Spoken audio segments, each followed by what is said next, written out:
Daugava. We're here in the biggest city of the Baltic states, for the Titlis Glacier Mountain Women's World Curling Championship 2013. It's a beautiful historic city, but all roads head to the Volvo Sports Centre. I'm Alison Walker, and with me Logan Gray. We'll be bringing you live commentary from the final day of the round.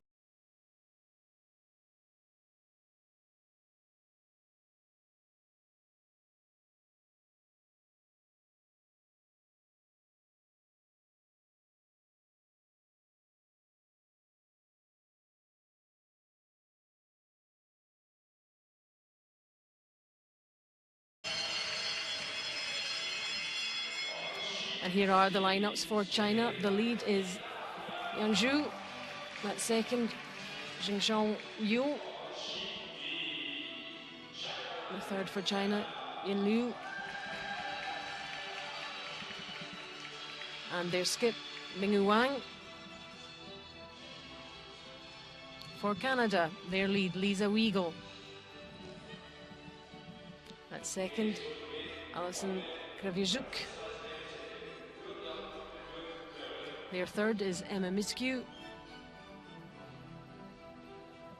And the skip, Rachel Homan.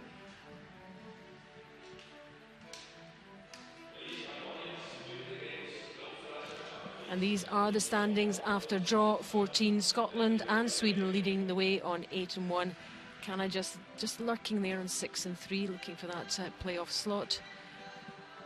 And near the bottom, Latvia without a win yet. And Germany and Denmark on 3-6.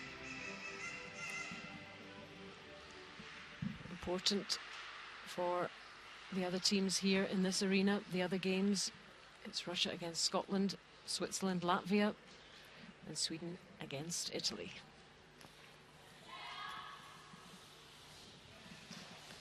And a quick word from Logan, who's joining me in the commentary position. Canada looking to finish strongly in this round robin and get themselves right up there.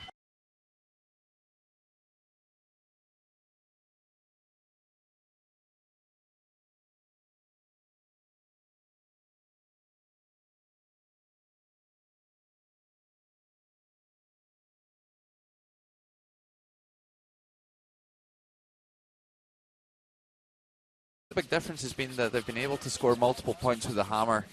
They've really struggled throughout the round robin, despite topping the stats when they don't have the last on. They've been way down in the stats when they've got the last on. So expect to see, losing their first 5 games. They really got off to a bad start against Denmark, 10-0 down after 5 ends in the first game. They lost their first 5, and then they've reeled off 4 consecutive victories since. So both these teams are on form at the moment.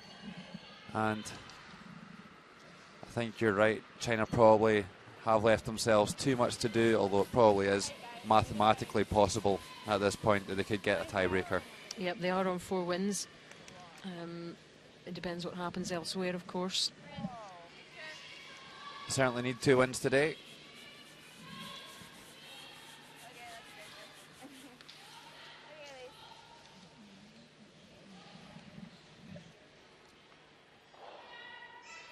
A reminder of the rules of play: 6 ends minimum, 73 minutes for each game, and of course the 1 coach interaction, but the clock continues to run, so the players do have to be aware of the time. Hasn't really been too much of an issue this week so far.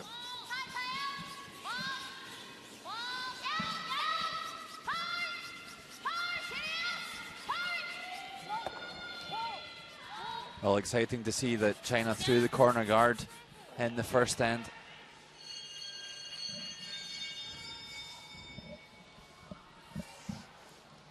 Obviously confidence has been raised over the last 4 games. Do you think coming the other way is easier? I think so, you can ask for that. Do you think coming this way is easier? Edge on edge for both sides. Yeah. Edge on edge, whatever way. They'll be disappointed though, because the expectation was that they would be in at the death. But yet a tough opening start. They had some difficult games. Like it's edge on Well, edge. China actually had a really poor World Championships last year, finishing 11th overall. She wants to come this way. I just figured Came this into way the was week and they had to probably score more. some much needed Olympic points, I think it's harder. and I think it could well be too little too late for China. They might well find themselves in the Olympic qualification event. Yep, absolutely crucial week for the teams at the tail end of the standings. With the Olympics just around the corner. Big year for all curlers on the international stage. Yeah, wait. Clean. Yeah. Whoa, whoa, wait on me.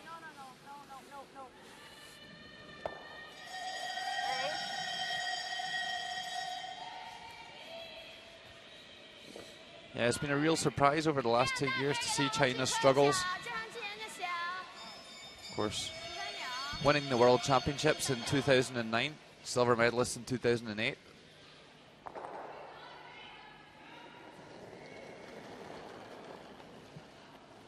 And here's Qing Shuangyue, the 27-year-old.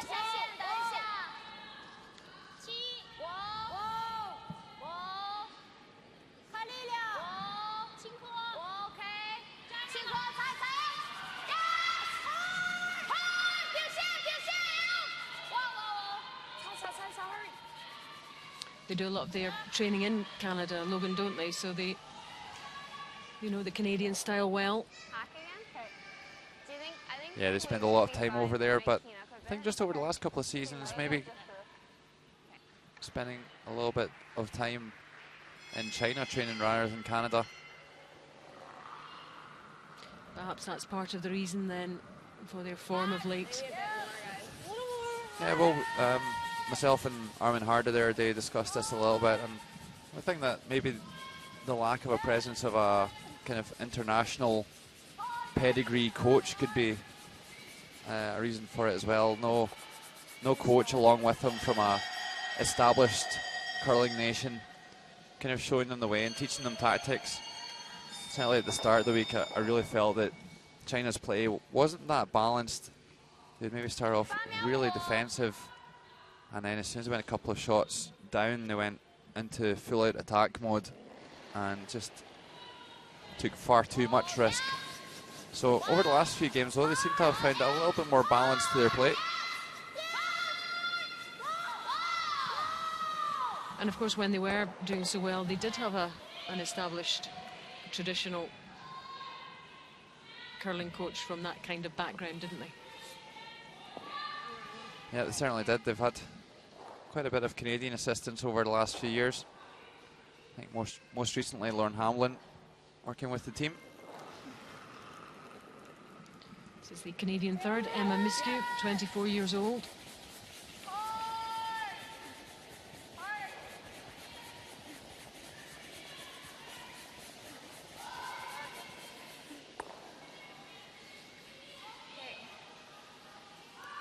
It doesn't make the hit and stick. And it's this sort of time when there's nothing in play that China will be wishing that they threw a slightly better corner guard. This one's really far too high in the free guard zone to be effective. New, 31 years old, 13 years curling. She's married with a daughter. Perhaps that's another reason why she quite likes it, that they're more based at home. You've got a family. Because you could be travelling around the world constantly, couldn't you? Well, that's the curling life these days. Spending so much time on the tour travelling. This Chinese team as well, when they're away, they don't just go away for a weekend like a Scottish team would go away to Switzerland. I mean, they're over there for weeks at a time, and it really is a big commitment.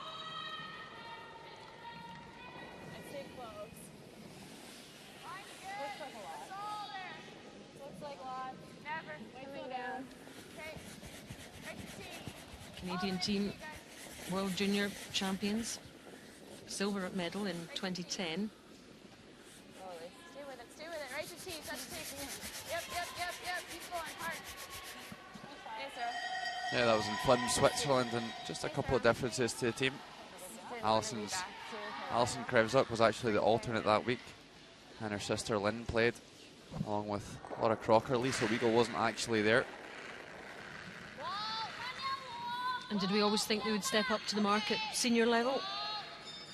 Yeah, I think everyone's had this team earmarked ever since Rachel Homan and her teammates were 14 or 15. Been working with Errol Morris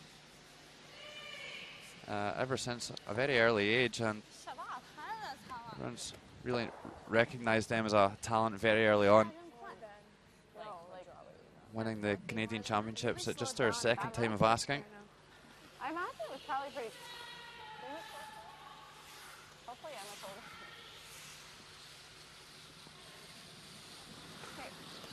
Certainly look very comfortable when they're in Canada. Still a couple of question marks for a lot of people as to how comfortable they actually look when they actually come out of Canada, maybe go to Europe, facing different circumstances and different pressures as well. Especially such a young team. Some of the older girls that have represented Canada have been to a few world events. Well, this is a whole new ball game. This is the World Championships, the best of the best. Rachel Homan. She's a personal trainer, so she's a fit girl. There's no problem about keeping the stamina levels. Get it in, hard. Sweet. Just manages to squeeze this one into the rings. Just over the last couple of days, I think the ice conditions have changed a little bit, got a little bit quicker. Just a little bit fresh at the start of the week. But Stefan Roethlisberger and his ice crew doing a fantastic job once again this week to provide us with some terrific ice conditions that promote aggressive curling. I did catch a word with Rachel yesterday, and she was saying that she felt that the conditions didn't actually promote 100% curling. Maybe she was blaming that for a couple of bad shots. Okay, well, I suppose that one of the differences I kind of alluded to when Rachel Homan's team do come out of Canada, they are blessed over there that they do get consistent ice conditions all the time, and it's not always the case in Europe. I don't know exactly why that is, but certainly the ice conditions look pretty good to me. Yep, had some very positive responses from players from Scotland and from Sweden, who are leading the way. So That was a 15, so Bingyu Wang, the Chinese skip.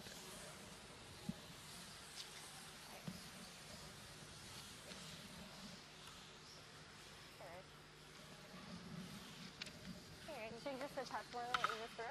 I think it's faster here. Okay. What do you think? I still think maybe you need to add on like 2 feet. Okay.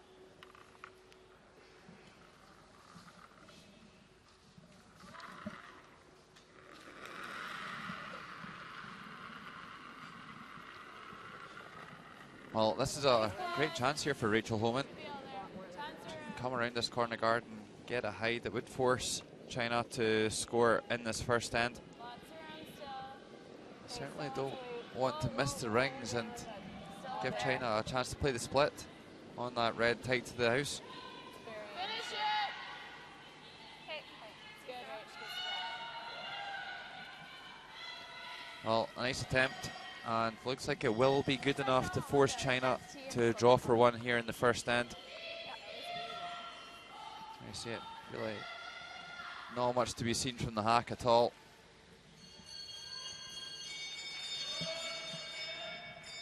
So the Canadians just exerting a little bit of pressure in this first end.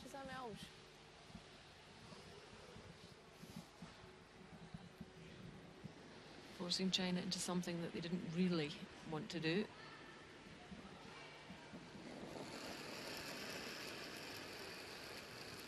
So last stone of this first end from the Chinese skip.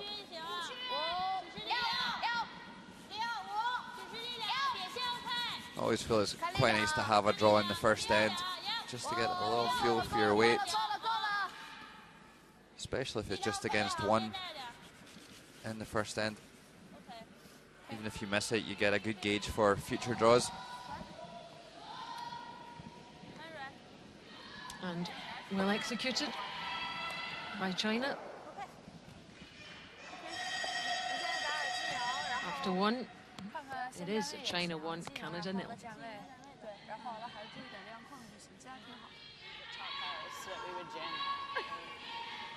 Just clean, just clean.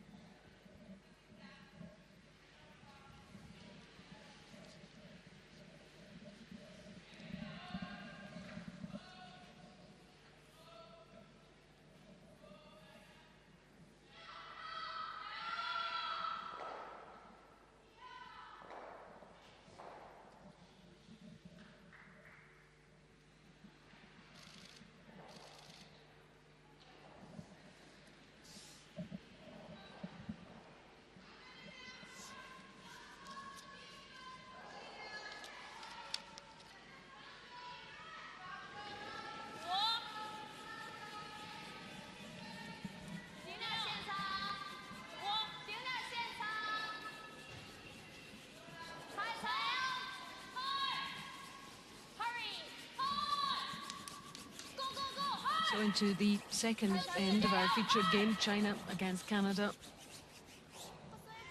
Second last game in the round robin. Canada hoping to finish strongly and get themselves up onto 8 wins with a win over the Chinese. And then another win over Japan later on. That would be the plan.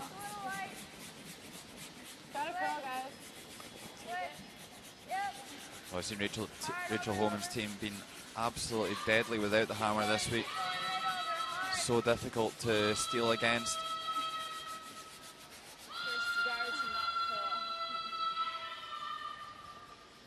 Just doing a really good job of forcing their opposition to score single points.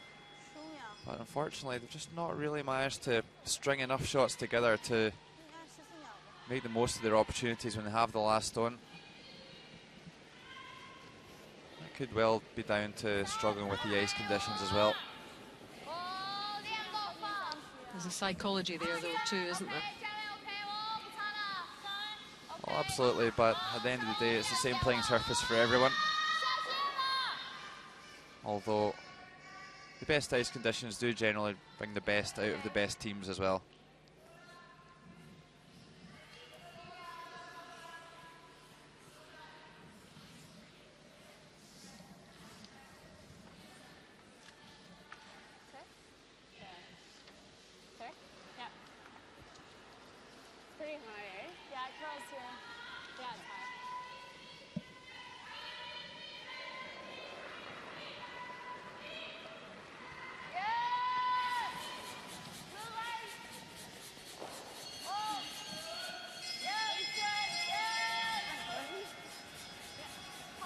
Well, and this is part of the reason why Team Homan's so good with the last stone. They're absolutely deadly with these tick shots. Teams generally only use them in the final ends when they do have a big lead. Or even in the last end when they're trying to keep things open to score. But Rachel Homan's team employing that far earlier in games, even as early as the first end. Is that more a Canadian thing? I would actually say it's maybe, it's not really anybody's thing at the moment. It's maybe just Rachel Homan's thing. But in the past, there has been some European teams that have actually tried it. European men's teams. It's definitely a new thing that Rachel Homan's trying. I don't think anyone's ever tried it as often as their team does. Certainly seem to be putting it to good use. Yeah, if it's working for them, then they will continue doing that.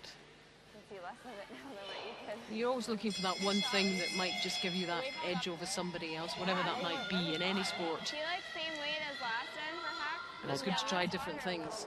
definitely. It's made them extremely difficult to steal against, but as I say, I don't think they've quite got to the stage where they've played it enough to fully work out the strategy that follows it to allow them to turn it into an aggressive shot rather than a defensive shot. So what it does, it keeps the centre open, but at the same time should be able to turn it into maybe two corner guards where they can start to get some stones out on the wings and maybe start generating some multiple scores with the last stone. So what's happening elsewhere? Let's check on sheet C. Sweden against Italy, first end. Swedes leading the way with Scotland in this round robin. Last stone from Maria Pritz. Looking to get off to a good start. The nose hit to lie 2, and they do indeed get that good start. It's Sweden 2, Italy 1.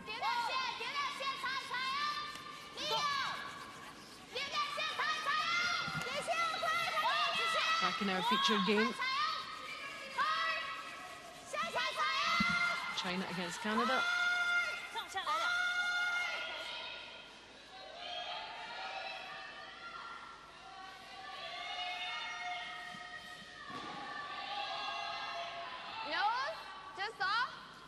So despite there being a perfect tech shot by Lisa Weigel on this end, Canada still find the centre line pretty clogged up. The corner guard not really going wide enough.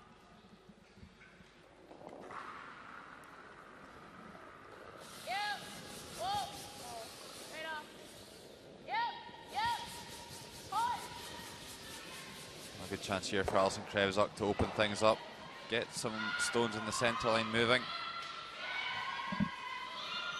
Oh, that one takes a nice spin back in and could well be touching the edge of the rings. So that'll be something that Rachel Holman will try and bring into play during this second end. The Chinese coach. Wei Dong Tan. I'll take that one for you, Alison, don't worry. I did see him out jogging with the girls yesterday in the cold weather, and I was very impressed. But you didn't get a chance to ask his name. The girls had pink joggers on, but he didn't. It actually wasn't a jog, it was a fast walk. Okay, you can take this one, Alison. There's Earl Morris, the coach of the Canadian girls. He's been with them a number of years. Nurturing them to get to this level.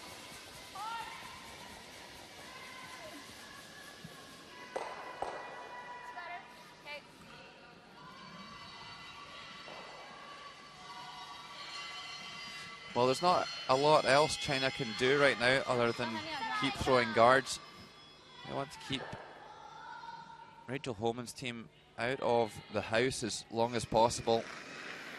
The sooner they come into the house and start playing around in there, then you could start setting up double takeouts, and then that really would be the moment that that yellow biter starts to come into play.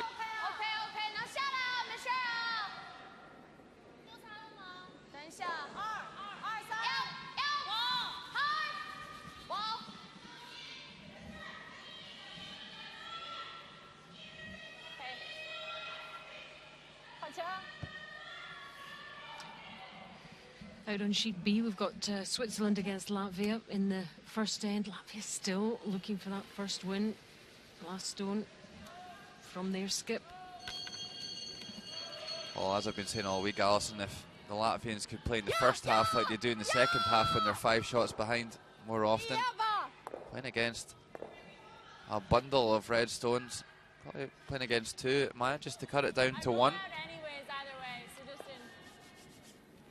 Just been a bit unlucky this week. They haven't been far away.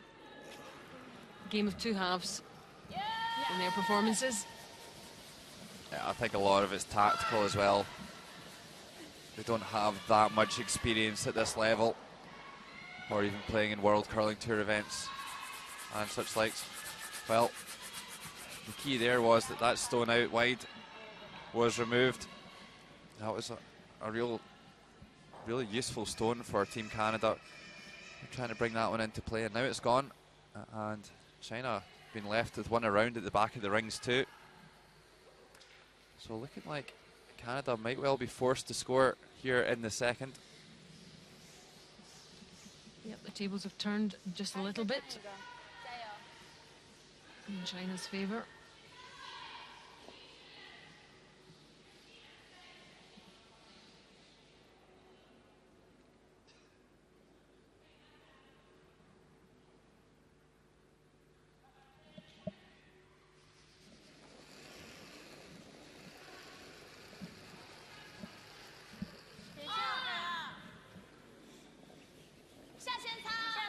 Just a centre guard required here.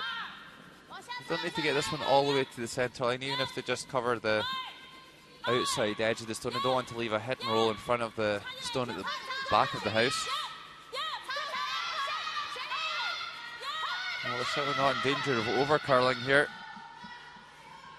And if that red stone is wide open, that's a huge mistake. I think it is. Bing Yuang.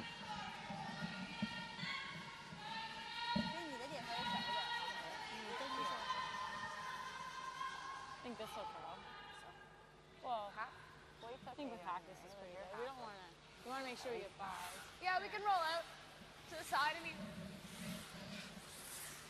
Very confident about what she has to do.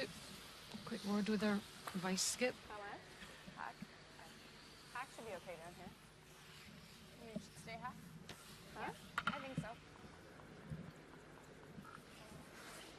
It's real straight here. Yeah. I always didn't know. So all of a sudden, a chance. Rachel Holman can hit and squeeze one in behind the guard here. And China probably forced to play a run back.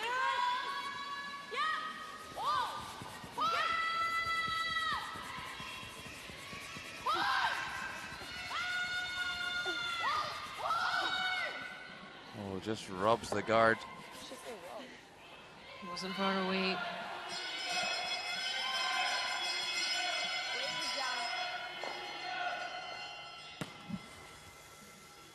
The weight was down.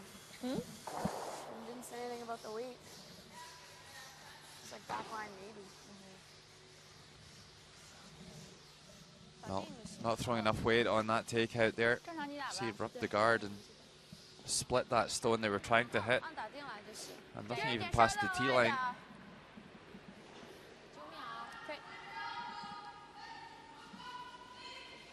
It's great to throw these soft takeout weights, but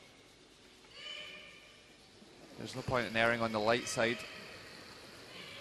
And now it should be straightforward for Bing Yuang to hit on live 3. And that mistake with her first stone, that guard not curling enough, would be punished by Rachel Holman. A terrific hit and roll here. Yep, suddenly it's looks like China's end.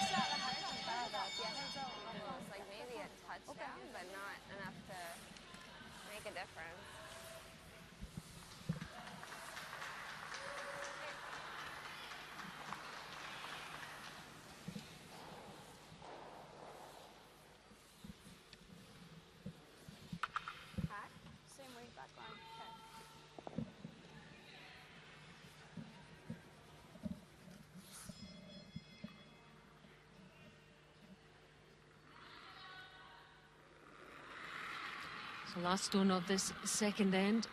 Let's wait. Clean it. Let's wait. Yep, build it. Clean. Yep. Whoa, clean. Yep. Back line. Yep.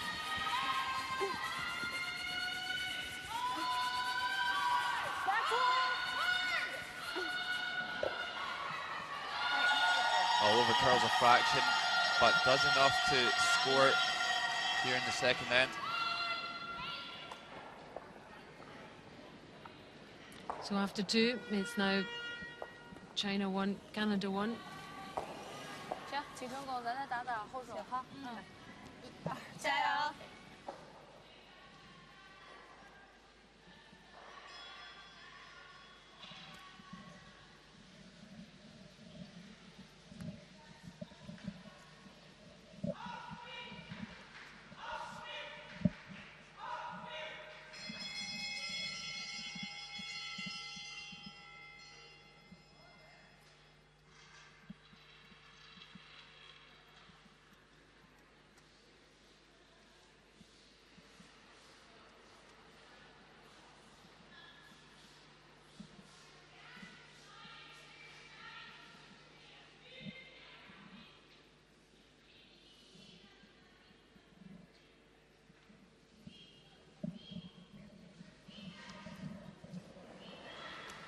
Canadian friends and family have appeared this last couple of days to support their team.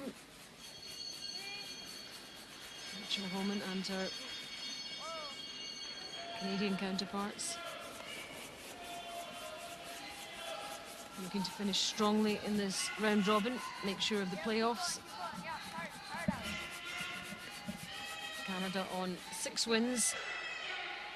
Their opponents on 4. Like it's actual, like, full frost. It's 50 guys. Yes, sir. Sorry. Thought yours were close, but they're supposed to.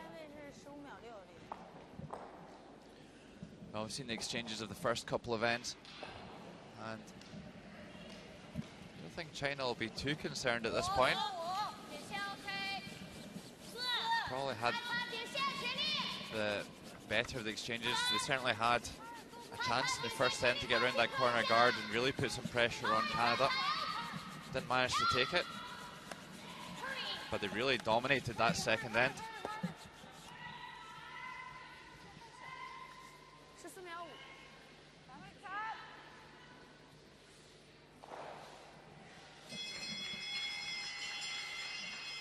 So again, China not really getting their corner guard wide enough. We could just do this. I like that. Okay. Tops aren't easy. It curls so hard at the end. It's a little more weight. Yeah.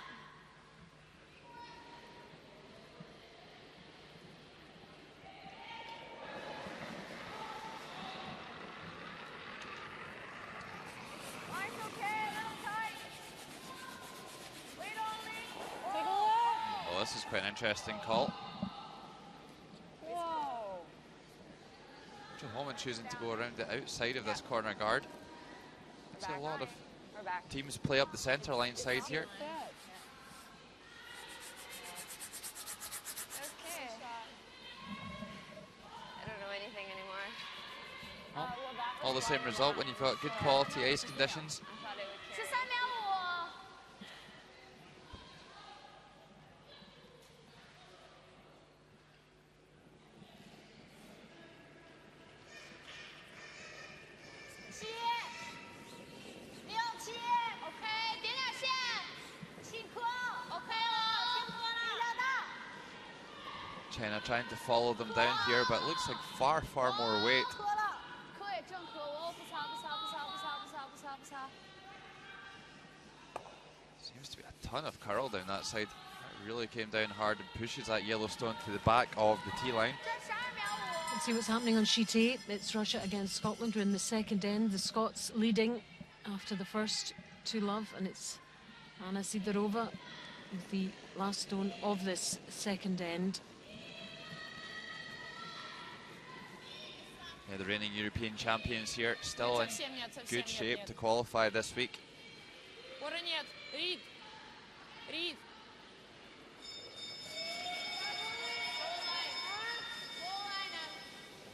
Not a lot of weight.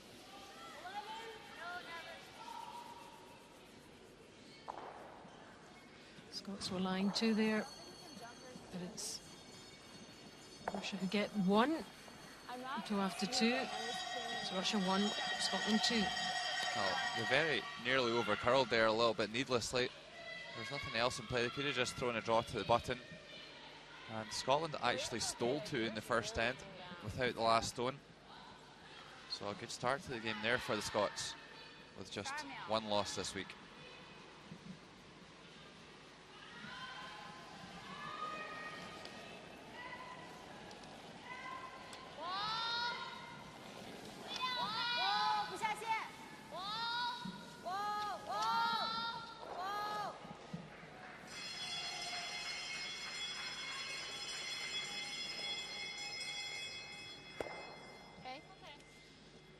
A good shot, doesn't manage to find the cover though. Yeah. I don't mind hot. Last one That was. came down the back line. I heard that. It was up below. Okay. It looks like it's in her mouth.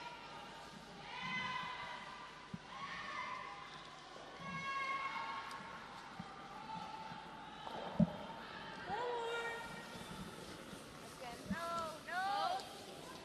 Close. No, no, it's gotta move way big.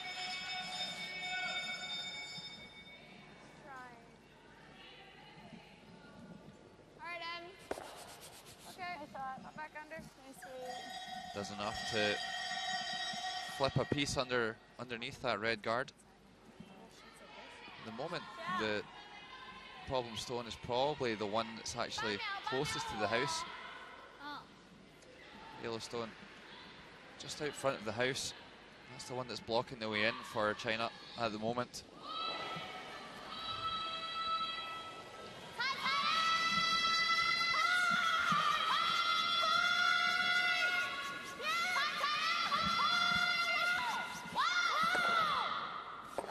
Oh, rips the back one out the back of the house as well. Super shot by Xing Shuang-Yue. Let's have a look at sheet B. Switzerland against Latvia, second end. Switzerland won in the first. This is Iveta Stasas-Arsuna, the Latvian skip. Sharply a super run back in the first end just to lose one.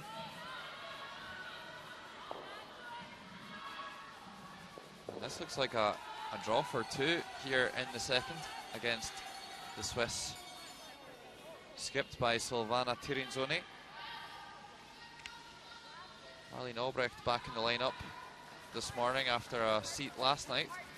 And we do get that draw for two, and the edge into the lead over the Swiss. We're in the third end of our featured game between China and Canada. Live coverage from the Titlis Glacier Mountain World Women's Curling Championship in Riga. Last day of the round robin games. Teams get into the best position they possibly can. Giving this one a bit of welly.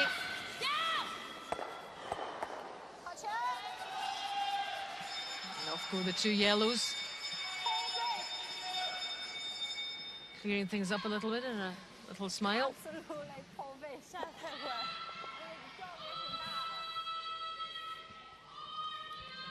Line one.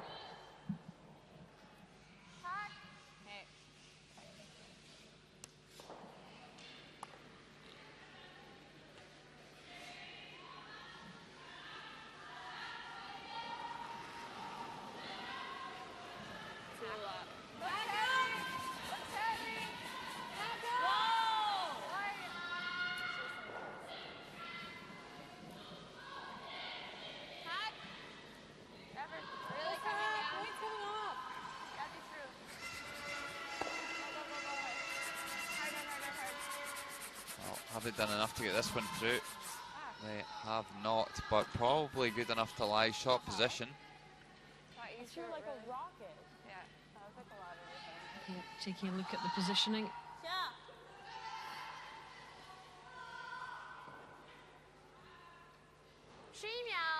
Okay.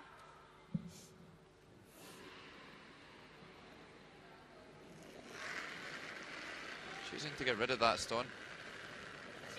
It's a very easy shot to get rid of it, but it's actually quite difficult to leave it in a useful position without removing the back red, so not a huge amount of room for error here for China.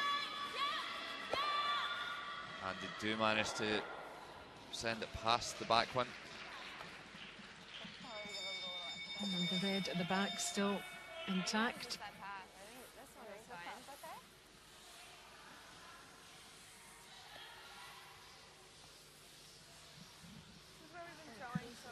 See again in this end, it's advantage China. See those three reds out front of the house. More looking at them rather than the one in the house, and those three reds really controlling the scoring area. Same as practice here?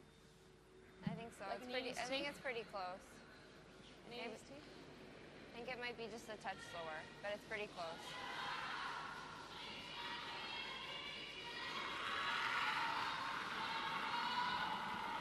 Back line. Back line! Line's good! Yes!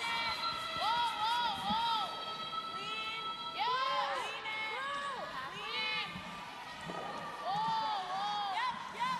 Whoa! Yes! Just squeaks by the guard and manages to check inside as well. Super tap back there by Rachel Homan. I guess we haven't seen like back 12 curl yet. There was a smile there too. That was nicely played. I haven't seen back 12 curl yet. For the hot run that we were selling. It's good. Just like under. Hung out forever. It's happening And then snapped. I did not pass the guard by much. So maybe that. It did, but she didn't release it, right? She's tapping.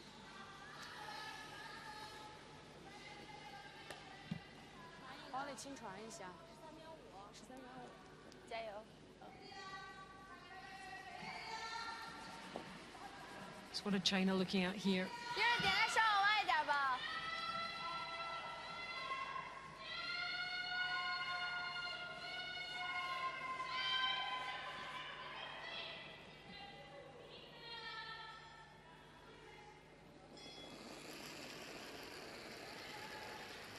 5、6，点线分。6，哦，点线分只是力量。6，不下线。水点，水点，一点点。哦哦，力量不太够，还行还行。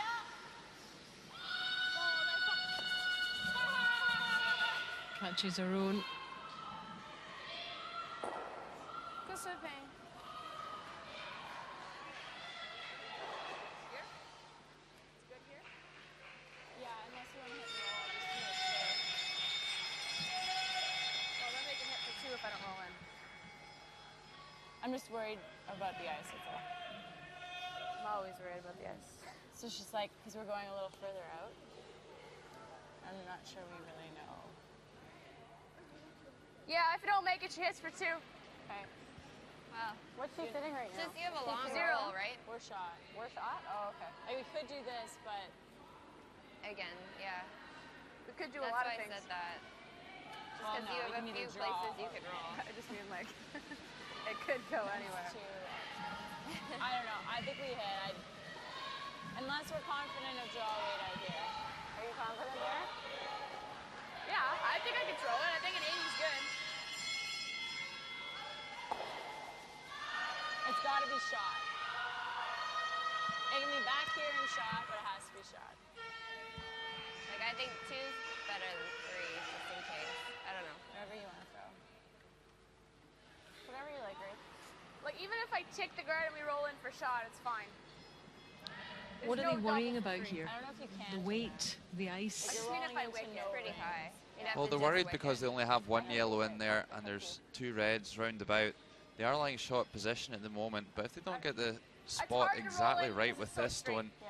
then they Okay, risk if you setting realize up they're double drawn, takeouts then for we'll play a the draw. potential 3, Worried about, like, leaving the or if double they don't position. quite get the weight right, then it could just be a tap back for 3, so just need to be a little bit careful. And I think this is a little bit of a fresh path for them. We've not really seen many stones down this side either, so I think the main concern could well be that they don't know the speed,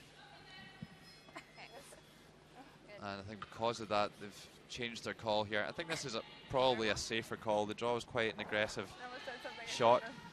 If you make it, then it certainly puts China under more pressure, but I think we can go here. by killing this wide red, then It seems they real are, straight with worst the hit case, with the only going to eyes. lose a score of 2. Slightly negative way to look at it, but it's also a much safer game plan.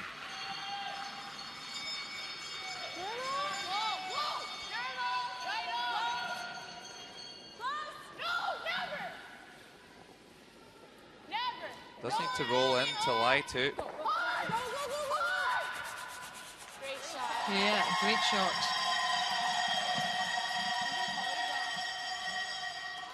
That's okay. Nice throw. That's okay. All that worry over for the time being. The ball back in China's court.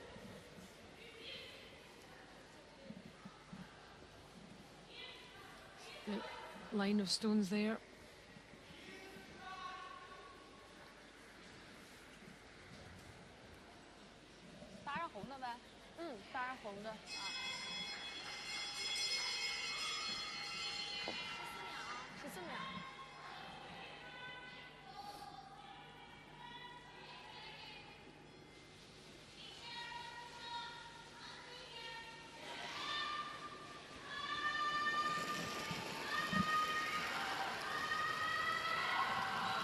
milestone of this third end. What can China get out of it? Well, this is a really tough one, Alison. She's come down the in-turn side again, just because most of the play has been down here. Don't want to pick a fresh line, and when you get the weight a little bit off and lose a steal of 2. So just gives up the 1, and I think Bing Yuang won't be too concerned about that. Sometimes you just need to put your hands up and say, great shot, Rachel. Yep, that was the shot of the end from Rachel Homan. That means that after 3.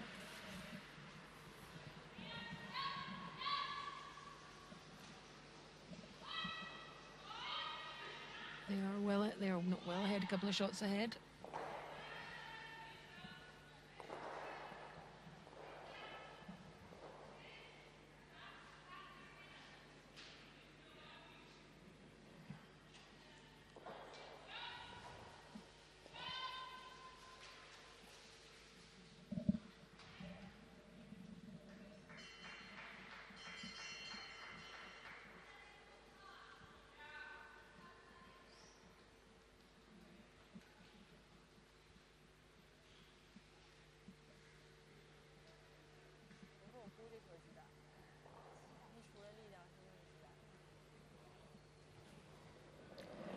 This is the Volvo Sports Arena. You can see all the action out there. 4 games going on in this round robin. We're into end 4 of our feature game between China and Canada. 2-1 to Canada. And Logan, it's been more about preventing your opposition doing very much in this game so far, rather than being hugely proactive and getting multiple scores. Yeah, absolutely. I mentioned that in the first end, was that Canada haven't had many high-scoring games. One of the kind of lower scoring teams all week long, only averaging about 6.5 points per game, the Canadians. But they have been doing a good job of limiting the opposition scoring as well, which has really kept them in this.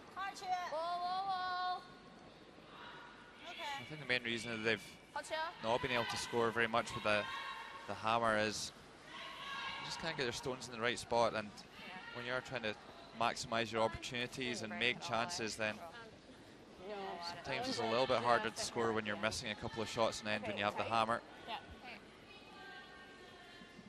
It seems like China have gone down that road a little bit too. Well, absolutely. They really struggled at the start of the week. They're really starting to hit some form, the ex-world champions. Lisa Weigel on 83% for the tournament in terms of her accuracy. It's hanging even more. No, it's in. Okay. Make sure it's in. It's too wide. It's well in. Okay, that's fine. Sweep, guys. Okay.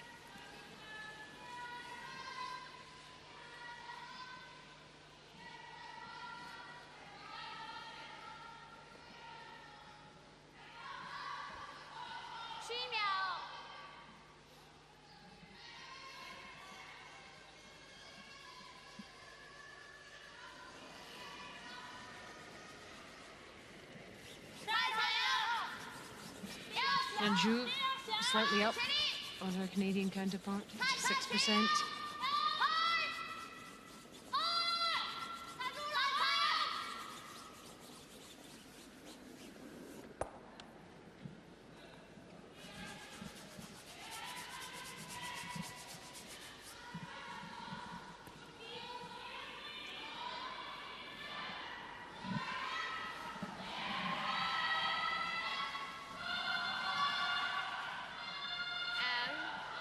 Do you like the peel?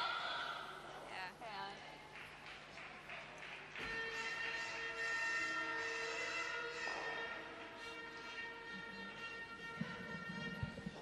Well, after a very slow start in the first game, Alison Krevazuk really getting going now. 87% tournament accuracy. Super stats for the Canadian second.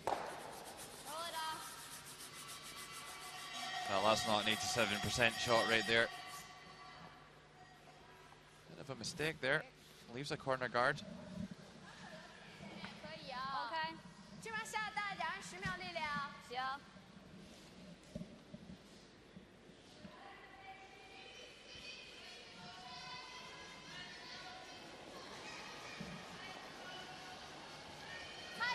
CHN-CAN 78%, the Chinese second.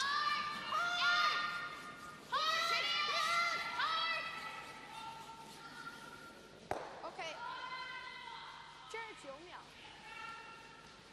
这边下的是挺大。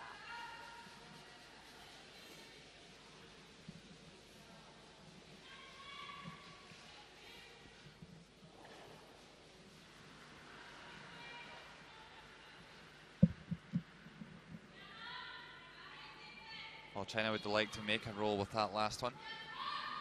So it should be a slightly more straightforward shot here for Alison Krevizok.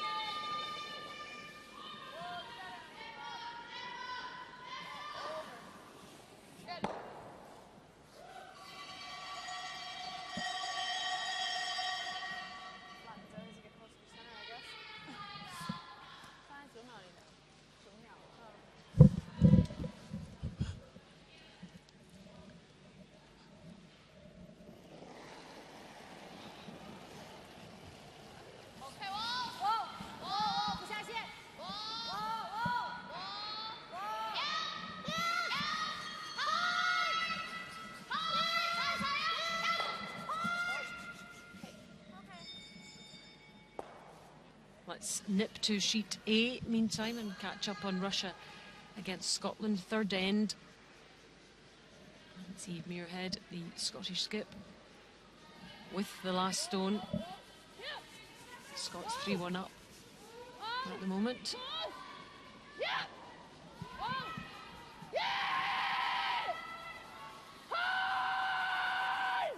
Oh, I think just a shot for one here. Oh, that's just a fantastic shot. Possibly could have scored two there with a pound more weight, but a good shot all the same. A lot of red granite lying around the outsides there. Didn't want to give up any more than one. Yep, it's tricky. So I think she was quite happy with one there. It's not bad, can't really roll anywhere. The Scots moved to 3-1 after 3.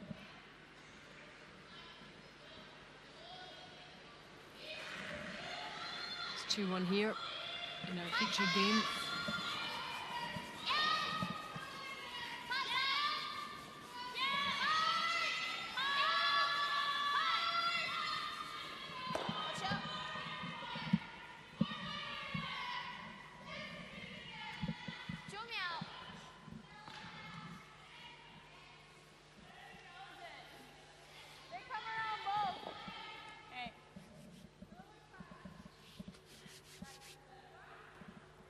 I'd like less weight to get a thicker roll. Okay. Give me more, same ice? Okay. So control? Yeah. So less weight to get a bigger roll. 81% for Emma, that's impressive too. Control? Whoa, close. Yep. No. That is an impressive stat, Alison, but I'd say it's maybe even a little bit below par for Emma. Really is a terrific shot maker. I've seen her miss a few pretty straightforward shots throughout the week. She makes a good hit and roll on this occasion though. Takes the play away from the corner.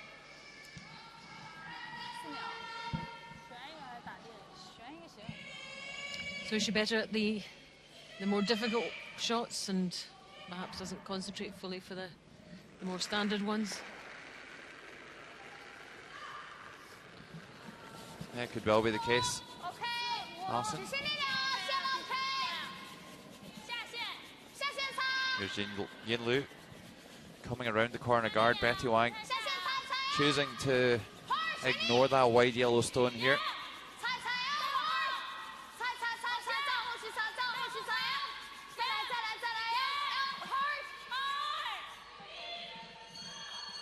That was a good example of just how far the stone curled. Getting quicker, but I think they're just a touch slower. Just a little bit.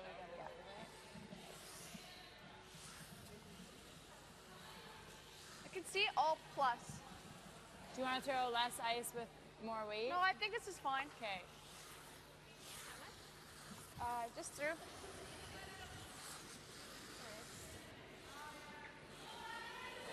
No, I can just do 3/4. Just through? Yeah. This pass seems to be getting a little faster, but I think still just give it a good extension and make sure it carries through. So must be reasonably well hidden. Rachel Holman up to 82% this week.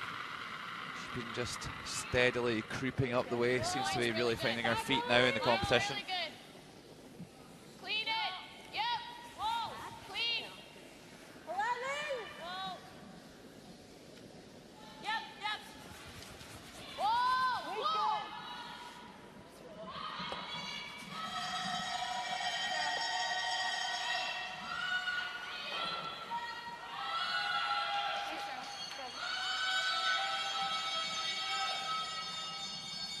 Nice throw. I just want to make sure we got away from the guard a little bit. Yeah, I wanted to make sure it was gone.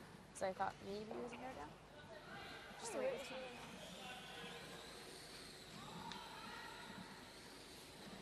Yep, steady stuff from the Canadians. Line 2. 干一个。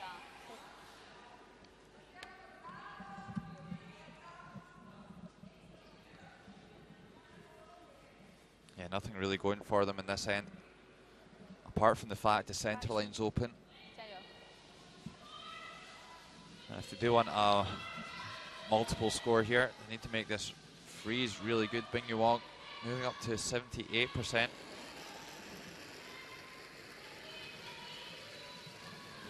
还可以啊，看力量8去，可以向前插这个，只是力量，力量都可以上8去，现在非常好，全力。 Even if they make this one good, it could well lead to a blank as well. We've not had that many stones down this side, so it could well be a little bit fresher. And that's not going to travel far enough.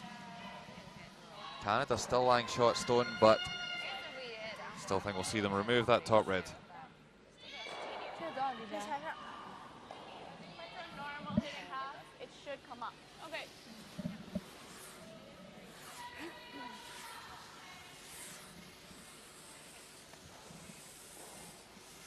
You said normal?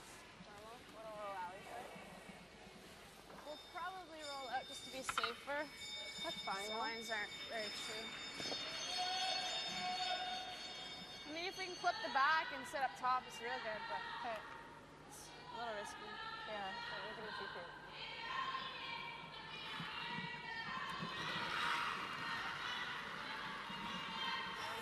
Here's Rachel Holman with her final stone. Again, trying to limit her opponents as they have the final stone. Nice throw. So they're line 3 there. They've done all they can. Nice throw, right? Real good. Yeah, actually a really good shot there to hold that so close to the centre line. Just makes this draw that much harder for 刚才那个力量 Bing Yuang. 小一点儿。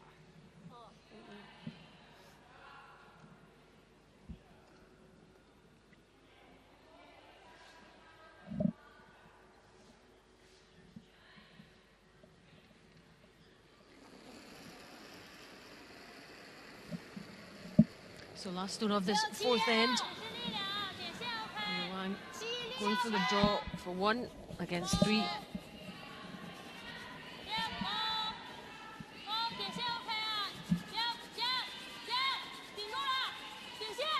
Well, had a bit of a sighter with the first effort and makes the required adjustment with her second effort. It will be a score of 1 in the fourth end. Nice draw there by Bing Yuang. 稍微放了点儿，然后呢？ And that takes the score to 2-2 after 4.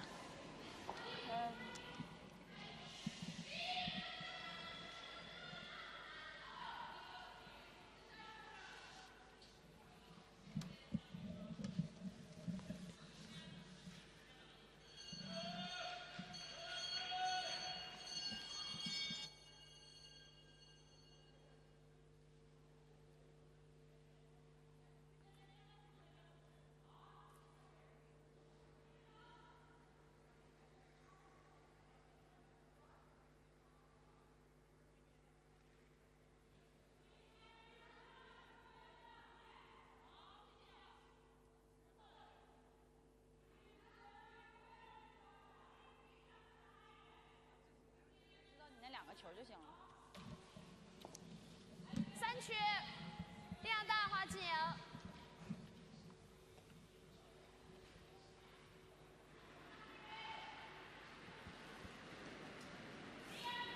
So we're into end 5 of this round robin game between China and Canada, our featured game. Very, very tight so far. Neither team giving too much away. And really more about preventing their opponents getting multiple scores. Yeah, it's been a little bit of a cagey affair so far. Neither team really managing to fully take control of this match. I think if we were doing it in rounds like in boxing, it'd be 2 rounds each at the moment on my card.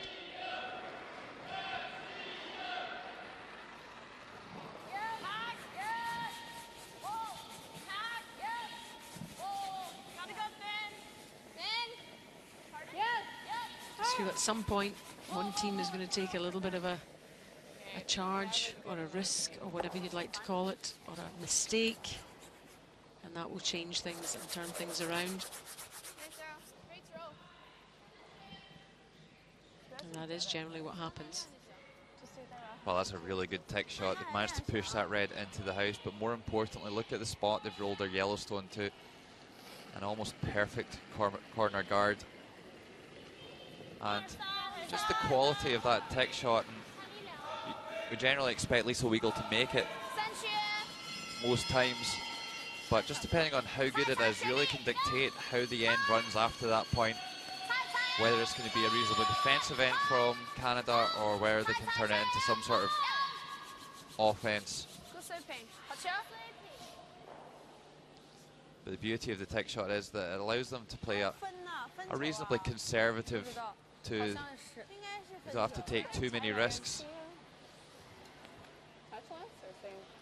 But with the centre being open at the same time, they can do if they choose to. They can really go after a multiple score here if they want it. It keeps the options open, doesn't it? I'd say I'm not too sure about tech shots in the 5th end. Does mean there's going to be a lot of guards lying around here, and it makes it really difficult for you to blank the end. That's something that should be starting to come into Rachel Holman's consideration, is what ends that the Canadians are scoring in. Because at the moment when they've got the last stone in the odd ends, and of course if it stayed this way, trading the hammer back and forth, then China would have the hammer in the 10th. So what's happening on sheet B? Let's take a look at that. This is the Swiss against the Latvians. Looks like Silvana Tirianzoni on the back foot again here.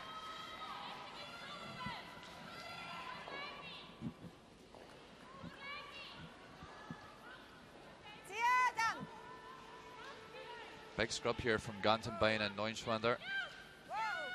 And already lying one. Can they squeeze this one in for 2?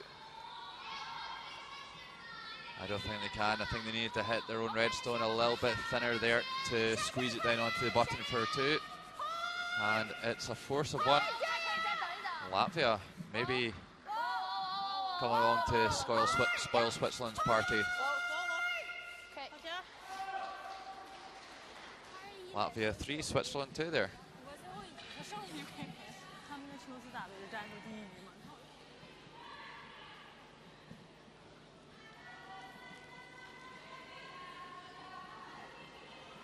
Back 8. Small bump. Yeah. T1. Sorry? T1. T1. Okay.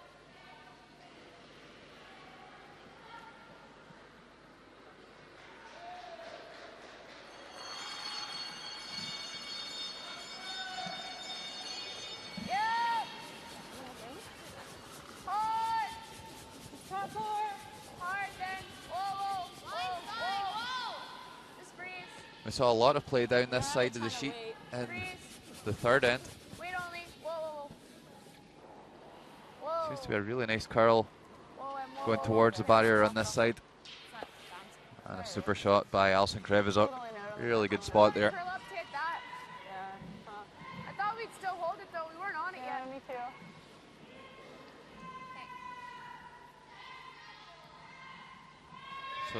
Doesn't even get that close to the guard, but because the weight is absolutely spot on. Just a terrific shot. 擦一擦尽量5区，先 OK 啊，记赢。擦一擦能进去，先得好好啊，水力擦一擦，擦过来。擦一往，注意加油，加油加油加油！擦一擦 ，hurry。Good shaping。OK， 好球。 And an equally good return shot there by China. Doing really well to get to the inside. If they didn't manage to get to the inside there, I think we might have seen Rachel Holman peel the guard off.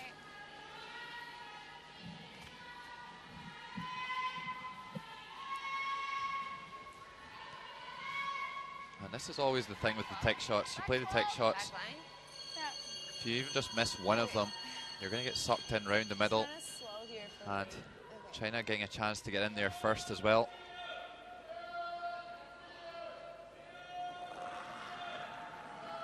So Krevizuk going to try and just punch things around a little bit in the house.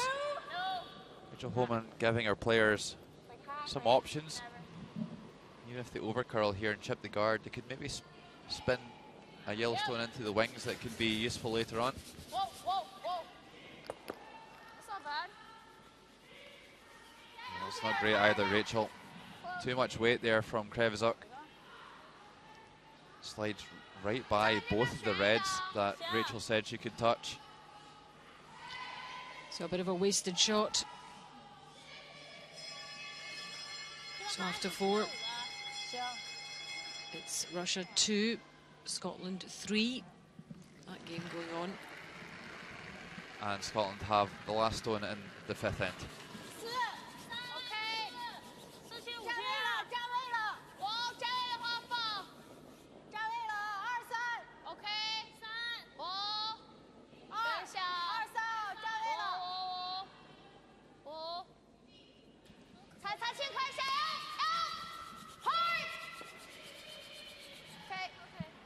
Well, just drops the guard and covers that shot stone.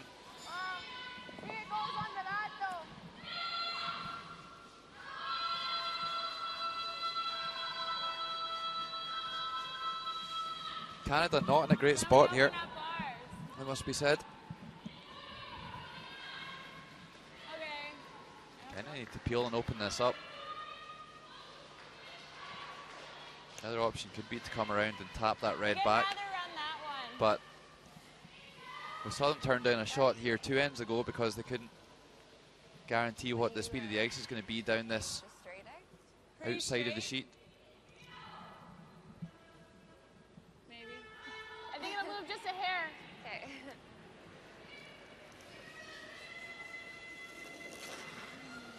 I don't think they're entirely convinced about this shot. Let's see what happens.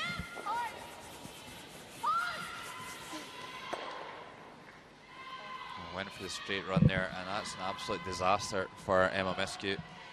Leaves another guard around the center line. China really, with a good draw here, could be in an excellent spot here in the 5th end. Could be a big confidence boost for them going into the halftime break.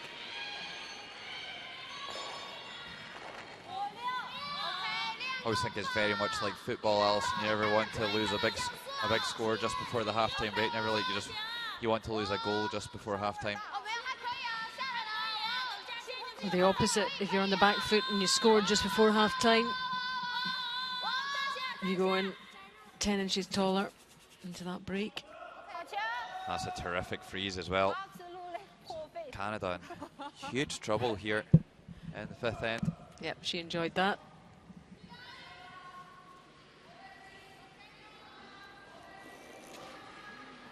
Emma Miskew, same shot really. Hits the same angle here. She could well get similar line. Let's see what she does.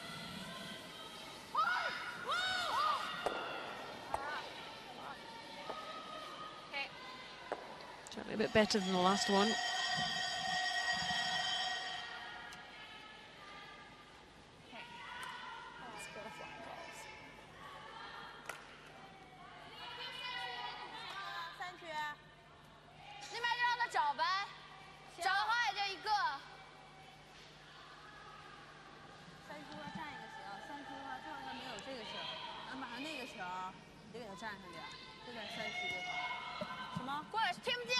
2-2, as you can see in this game, in this fifth end. 如果说他现在在往这边旋吧，对呀，他现在最后一条道肯定是往这儿走。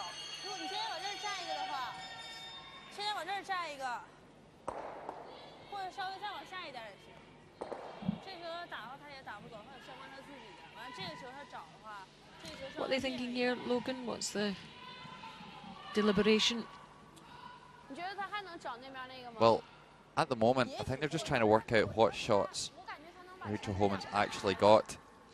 At the moment, she doesn't have very much. If she does have anything, it's making a play on that Yellowstone at the top of the forefoot to come down, tap it, or even split it onto those reds. Could give them some options. I think you need to kind of think about what do you not want the opposition to play at this time. What's going to give you the best chance of achieving your desired outcome for the end. China deciding that they don't want Rachel Homan to come down and play the tap on those reds. I mean, probably be tempted to leave that side alone and cover the Yellowstone in the center line.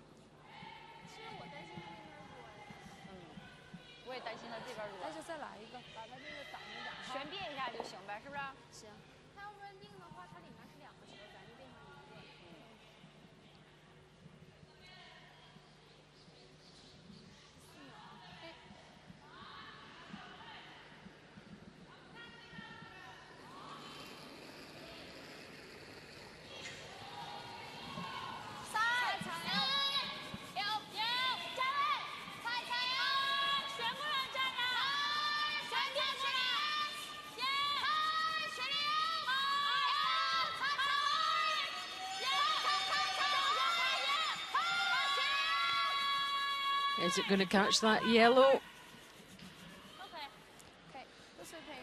Well, doesn't manage to get down there to make the freeze, but certainly chokes off the tap shot that I was talking about, and also takes off any sort of run back on that long yellow.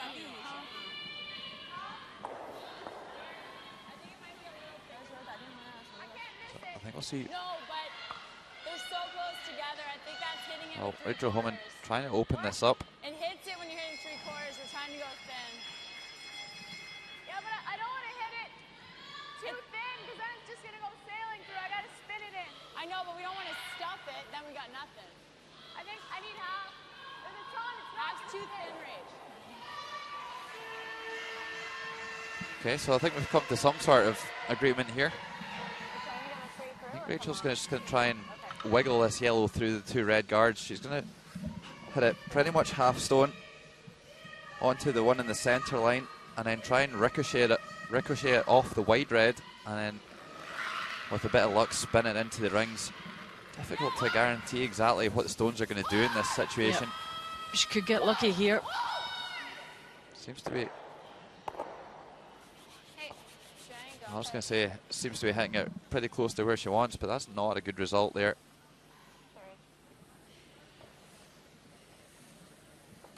So, with a good stone here from Bing Yuang, then Rachel Homan could have a job getting in here. Bangs it right between those two reds. Does spill one of the reds out the forefoot, probably the only benefit of that shot. Was that too risky? Don't really know what they were trying to achieve there. I think they maybe could have played a shot down the center line and played a little tap up. I don't know if they could really open things up completely the way the guards were sitting.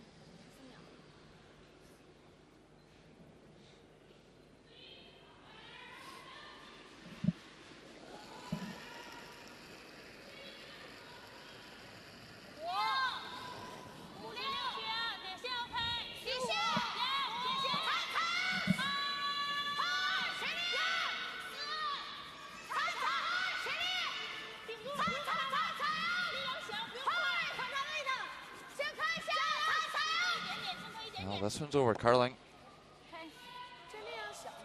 Really needed to find the house there, although it looks like a steal at the moment. We'll probably see an angled raise here for Rachel Homan if she gets a good She might just clip the red stone half and then get out of this with the blank end. And for that reason, that's why China really needed to get their stone in the house there. Then, if it was just to the 8 foot, I'd say yeah, tap all day. It's just a hard shot. Just thinking like we could throw weight and slash. If we stick it, we stick it. If we roll out, we roll out. Yeah. Yeah, I don't think we really have a draw path. Well, we could tap it with draw weight. It's just it's not an easy tap. No. We got like 4 feet though. The rocks are really stopping when you hit them, especially if you hit them thin. So you'd have to For throw. some reason, the spot. You almost have to things throw are it really into this dying at the end. anyways. If you want to throw it, throw it. up I to just you. think the hit's easier. Okay. It's like half a rock, a little thinner than Maybe that. anticipate the tap itself to die. Yeah, I don't think so, Rich. If I clip it here, That's real thin to do that from a rock that angle. it's really thin anyway. It's like a quarter rock. Okay, well we'll try to stick it then.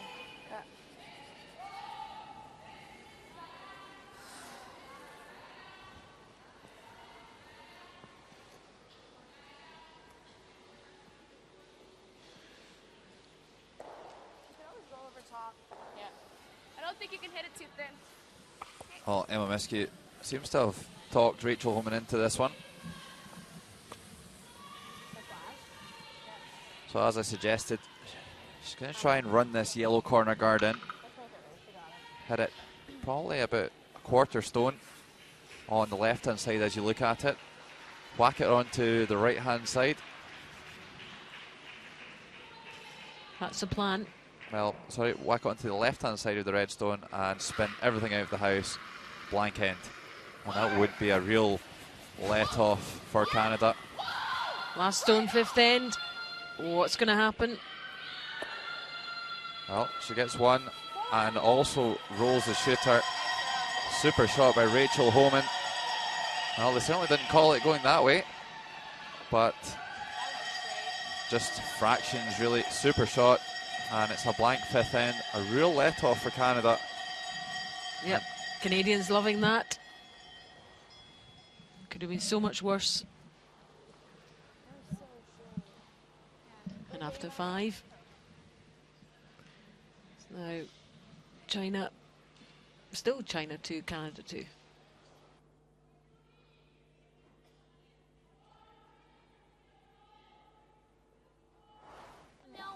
Okay, she's on In the first end here, after a really nice draw from Rachel Homan round the corner guard, Ding Wong having to find the 8 foot to score one.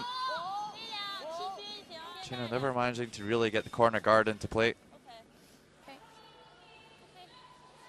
One end played, one shot to China, and 1-0.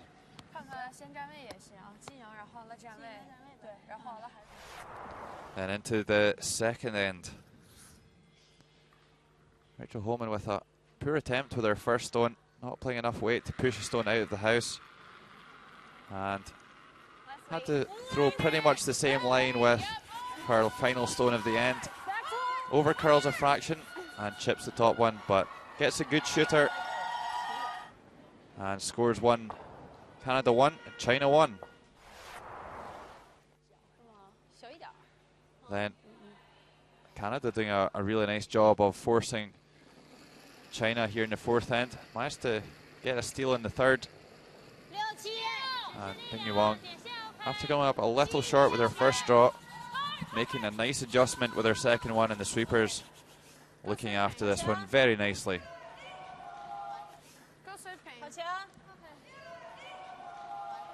So after 5 ends, China 2, Canada 2.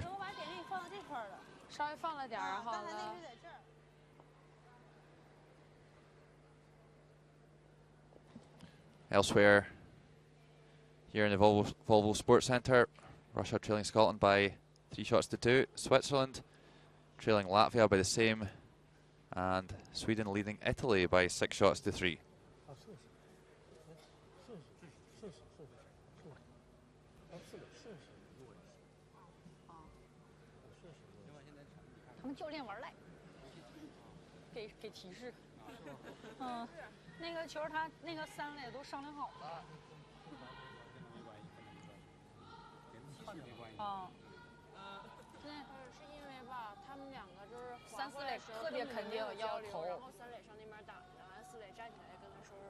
3、4垒特别肯定要从那边投，完了1、2垒过去让他打，他都不干。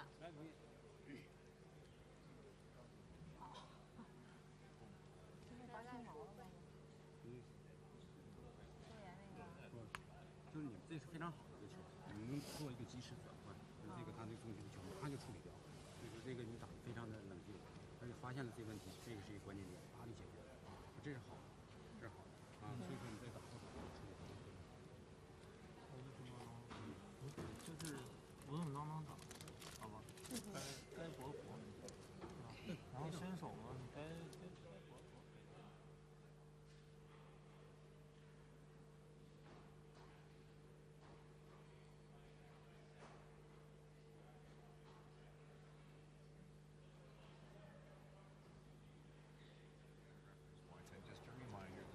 The next one, they said it was coming. It was last. It was coming down. It was more talking, but first one was a guess.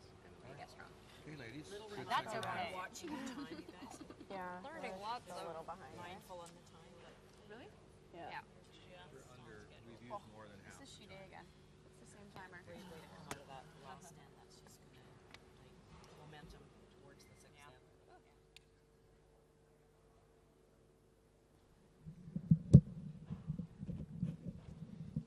So overall, China playing a good game. Easily out-shooting Canada, 81% to Canada's 73%. A couple of the Canadian fans in here not looking like they're sitting that comfortably at the moment. China pushing them hard here in the first half.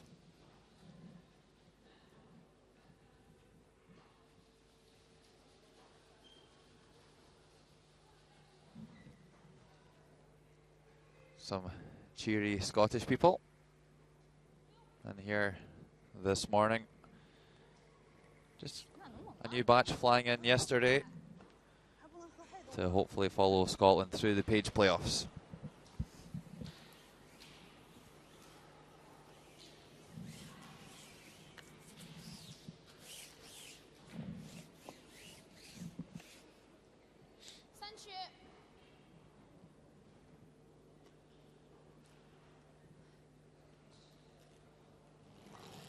So it's still Desmond at halftime, 2-2. And China getting us underway here in the sixth end. I think Bing Yu Wang could well be kicking herself after that fifth end. Final draw, just needed to find a piece of the rings to force Canada to score, and it would have been really difficult for them to score. Comes up short, and an absolute pistol from Rachel Holman to blank the fifth end.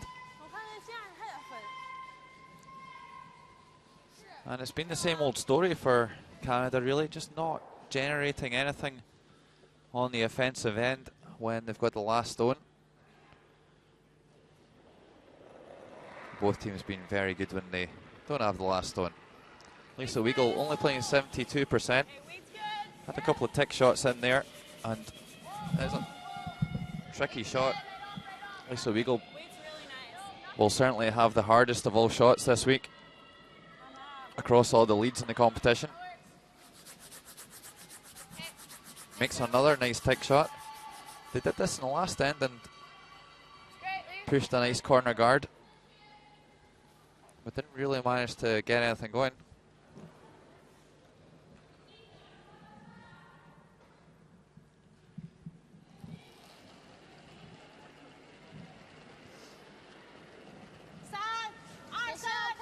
So this is something I wondered if the teams would be able to do this week when they don't have the last stone. Something that you really have to do when you're playing against Rachel Holman is know that you need to ignore those Canadian counters in the house when a good tick shot's made.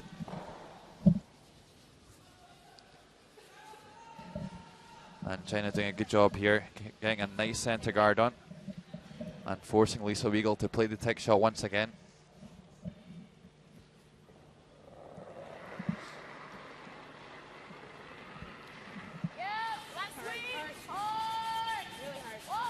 I think there's makings of good strategy here in this tick shots, but I think it's just maybe just needs to be implemented a little bit more with an overall strategy And maybe more an aggressive one than a defensive one. They seem to be really keen to keep the centre open, but they never seem to manage to get the play around the corner guards either. Yeah, you have to follow that up, don't you? It can't just be the part of your game. Light, I don't know. Should have gone. It should have gone. Yeah. Rachel Holman just making some communications with Lisa Weigel. I've got to say, Alison, if I was a player in Rachel Holman's team and after every single missed shot she's saying that, oh, she has no idea about the ice and no idea about the stones, it wouldn't fill me with confidence. When Miss Skip calls a shot and puts down the brush, I expect them to be putting it in a place where they know that that ice is right, and if I know that that brush is in the right spot, then I'm going to have a much better chance of making the shot. If I've got any doubts, niggles, I know that the skip's not that convinced about where the brush should be, then the level of my execution is probably going to be a little bit lower. Here's Alison Krevizuk, not playing very well, 74%, far below our tournament average this week. But even if it puts that tiny percentage of doubt in your head, then that's bound to impact, isn't it? Okay, let's get out. Absolutely, Alison. The skip needs to be out there as a leader, looking like they're in full control of every situation. And I think it's something that Rachel Holmes is obviously a fantastic curler, a super talent in the world of curling. Calls a great game, makes unbelievable shots. She's one of the best shot makers in the world.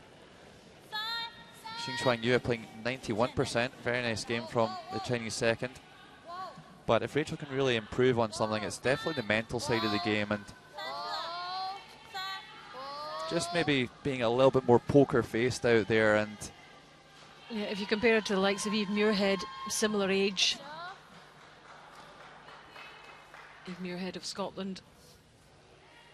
Yeah, definitely. I think that's the difference between the two. I think they're both at the same stages when it comes to the tactical and the technical side of the game. But when it actually comes to the mental side, there's none better than Eve Muirhead.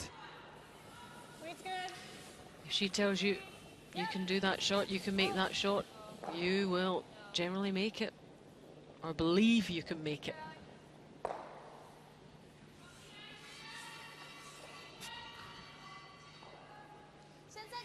This is Rachel's first World Championships. I'm sure she's learned an awful lot already. Well, the likes of Eve Muirhead does have that advantage where she can come to the World Championships almost every year and gain that experience. That's already Eve's 4th World Championships.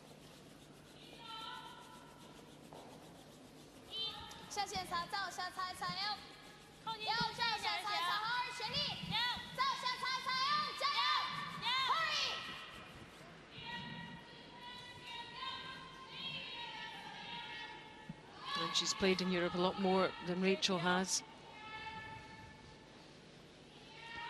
Yeah, so it'll be interesting to see in the second half of this game if Canada can overcome these demons in their head and start making some shots out here. Emma Miskew not good enough in the first half of this game. Yep, she's one that really needs to step up if Canada are going to take this game.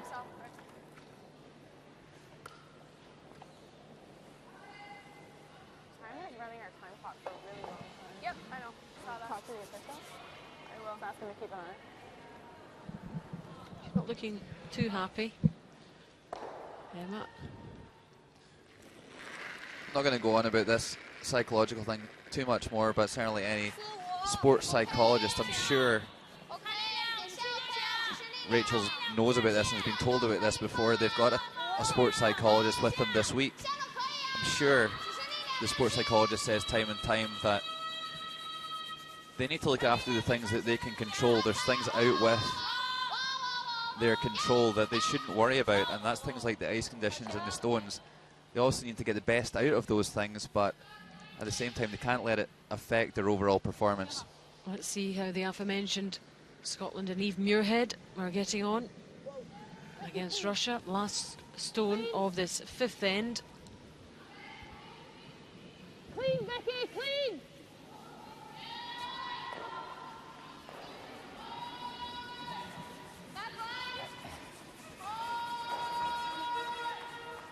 Oh, a good shot there by Eve Muirhead. Clean picks that stone from the 4 foot. Yep. And it's a score of 2 in the 5th end. Scots looking in great shape. Russia, of course, can still make the playoffs, so important game for them.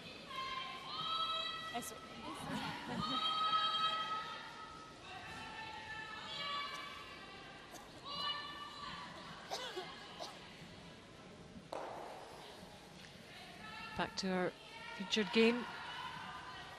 We're in the 6th end. And it really is nip and tuck. Neither team giving too much away. Neither taking too many risks at this stage. I agreed with you. I was like, I better not nose this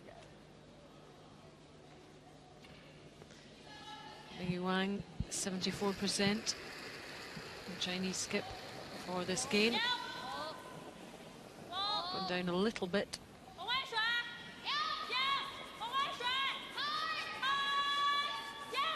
Canadians doing a much better job here of keeping this 6th end wide open. Let's say if not too sure if that back Yellowstone's in. I would say probably not. Okay, normal. Okay. Just the one behind Emma Miskew there.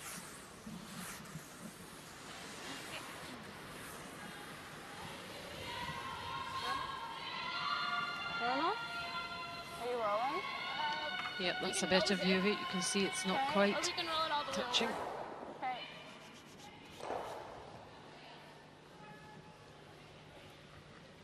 You get a huge advantage watching on the screens. We can see all sorts of angles that the players can't see.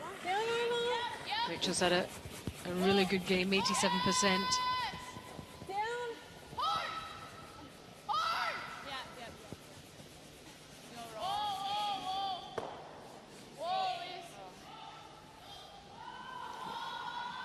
Another one nicely played.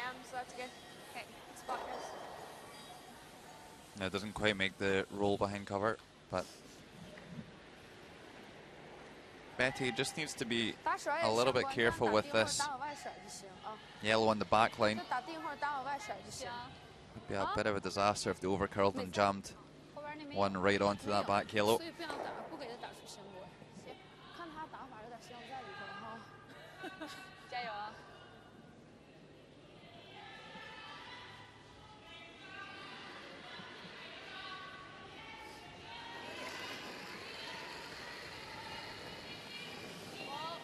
Well, that release was certainly a little bit into out. I think this is just going to half this one out.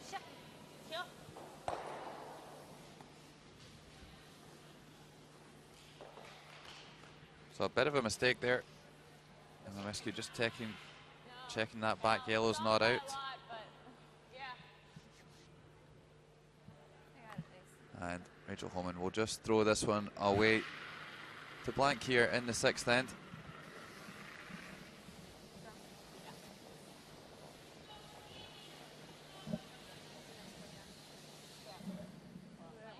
And that keeps it bubbling nicely going into the next end.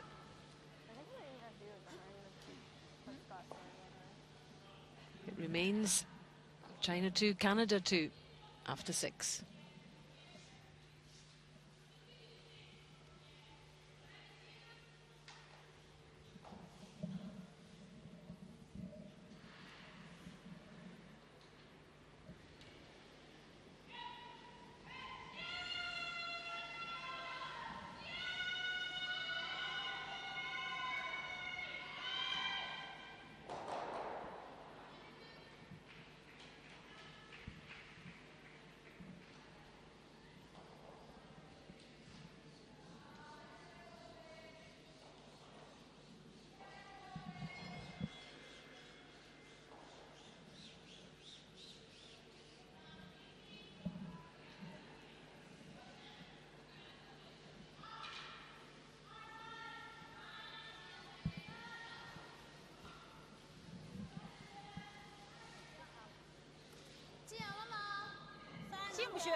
You're watching live coverage from the Titlis Glacier Mountain World Women's Curling Championship. We're live in the Volvo Sports Centre in Riga in Latvia. A warm welcome to you all if you're just joining us. You're listening to Alison Walker and Logan Gray, and our featured game in this last day of the round robin is China against Canada. And it's an intriguing battle between these two.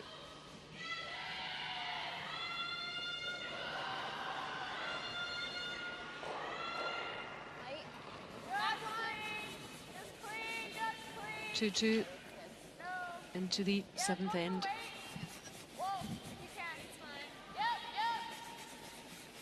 Yeah, Alison, great to know we've got viewers from all over the world, even as far as New Zealand.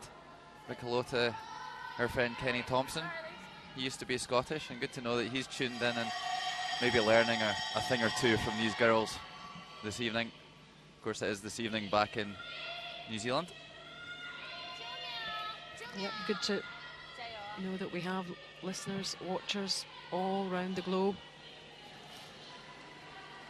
Keeping an eye on the best women curlers on the planet. They're all here, and we're lucky enough to actually be here to see it.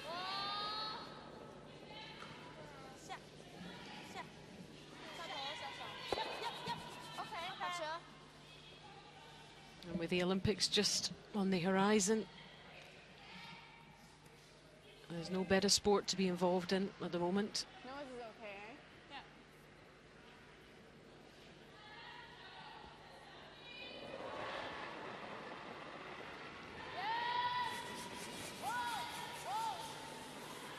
I wonder how many of these teams and these girls we'll see in Sochi next year.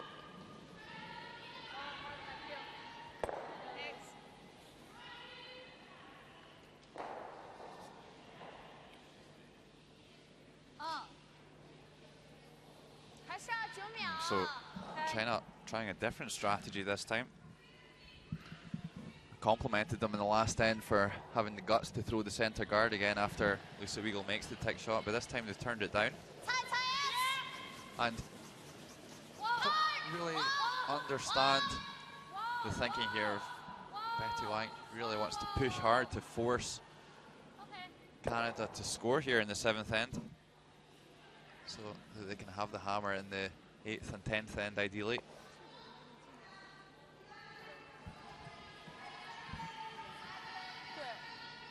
So Rachel Holman calling the draw around the corner guard. So it's something I've been a little bit confused about this week with Rachel's strategy. She seems to do a lot of things that would suggest that she's trying hard to score in the even ends, but then sometimes she makes really aggressive calls that are completely against that philosophy.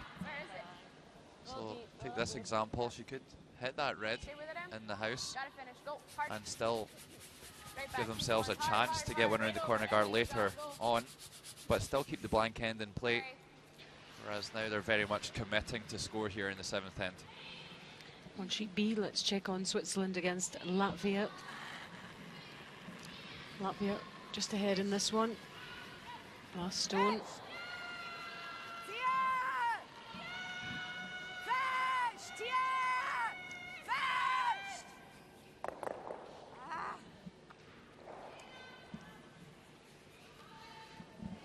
A bit of a grimace from the Swiss skip.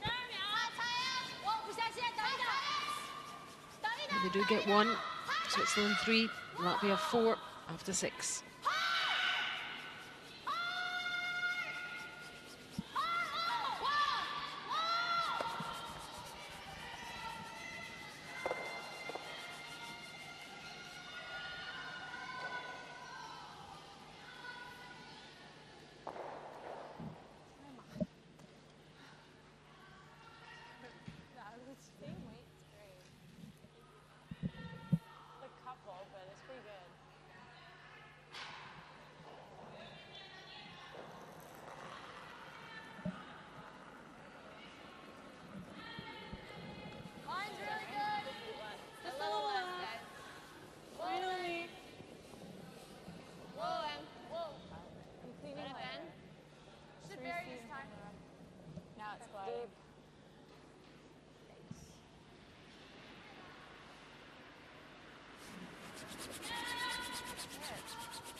another mistake there by Krevizuk.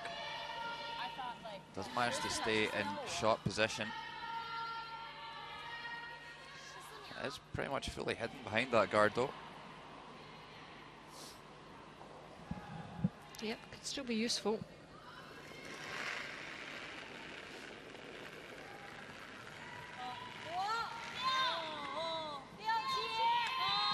Completely different end to the last one. Yeah, and it just goes back to that second call by Betty Wang. Lisa Weagle's made one tick shot most ends, but not managed to make two. And another end she has chosen to ignore the stones in the house and put up the guard again. But this time, not interested. Comes in to lie two, but for me this end is exactly the way Canada would have wanted it. There's a lot of stones in play. As I said before, it's the one thing that I would maybe guard against in the 7th end.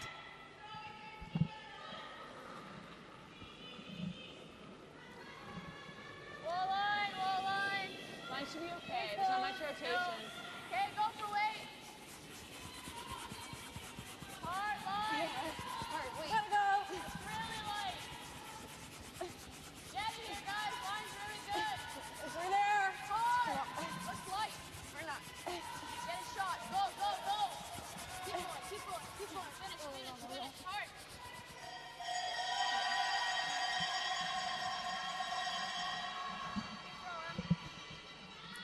Well, that was a better effort this time from Emma Mescu.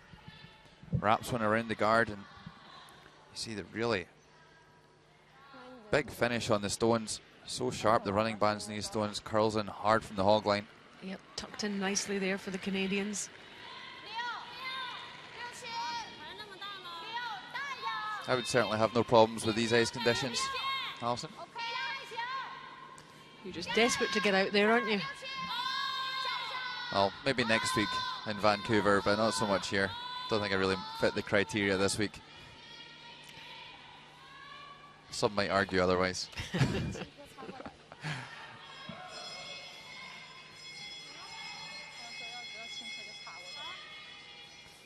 Well, that was a mistake there by Yin Liu. Just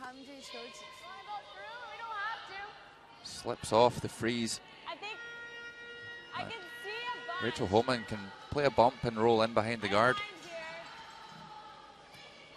You do have family representation though on the ice, Logan. I don't mind rolling away. I mean, whatever you like, Grace. So we can throw like up normal and do this. Okay. You like that much weight? Even if you nose it, they've got to slash it, we can freeze. Okay. Like, this is really bad. We just got to go 2 feet or nothing. Okay. So if we go under when it's not right, it's gone. Okay.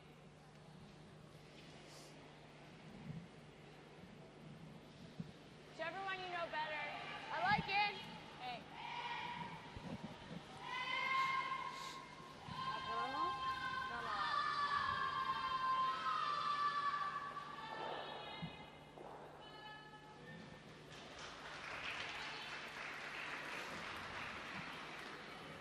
Well, not messing around with the weight here. I don't think they're entirely convinced about this. Then you're trying to run the double here and stick the shooter.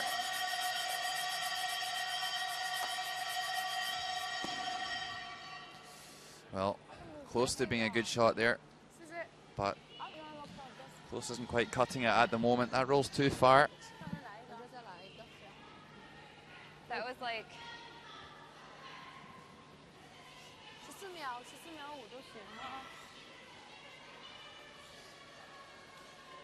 Canadian body language out there is just horrendous right now. Just don't look happy with anything that's happening at all. So it just goes back to that being a little bit more poker faced. As soon as you start throwing the toys out the pram and the opposition can see that, it gives them a real lift, a burst of confidence. And I'd certainly, if I was playing against Rachel right now, not necessarily saying it was Rachel, but if I was playing against Rachel's team right now, then I feel definitely pretty happy about how things are going. The Chinese don't give too much away, do they, in their facial expressions?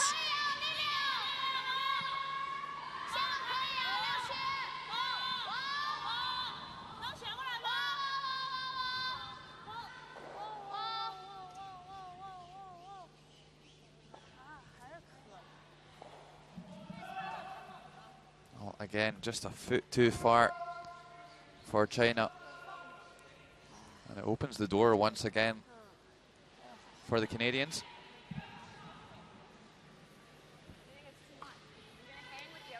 Slightly off the mark for China.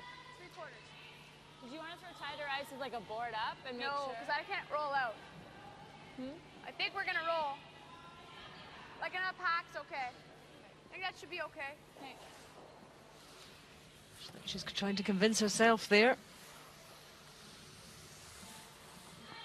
Actually, I really like the weight that the Canadians choose for these shots. They often throw them quite a lot softer than the European teams. And that's probably part of this. If the ice conditions aren't exactly what they expect them to be, then you do generally just need to raise your weight a little bit so you can guarantee the running line in the stone. And maybe that's just an adjustment that Rachel Holm is not making at the moment this week. Trying to be a little bit too fancy and cutting the weight too much. But sometimes if you're not entirely confident about the stones, about the ice conditions, then it is a really good idea just to bring the weight up a little bit. But as the week's gone on, would she not begin to make that adjustment a little bit better? Oh. Something catching Rachel's eye there. A little shake of the head. Just getting her focus back.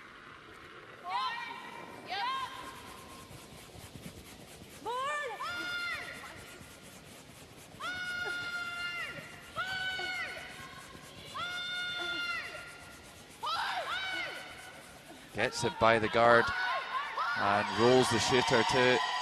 Super shot by Rachel Holman. Probably just rolls it far enough not to leave a double. So nice stuff on sheet C2. Sweden. It's Russia against Scotland. And it's the final stone from Anna Sidorova of Russia. Yep, facing a whole heap of Scottish counters here. And it's coming in to give Galkina and Fomina a little help down with this one. Yeah, lots of yellows in there. Wow, this is a big steal, Alison.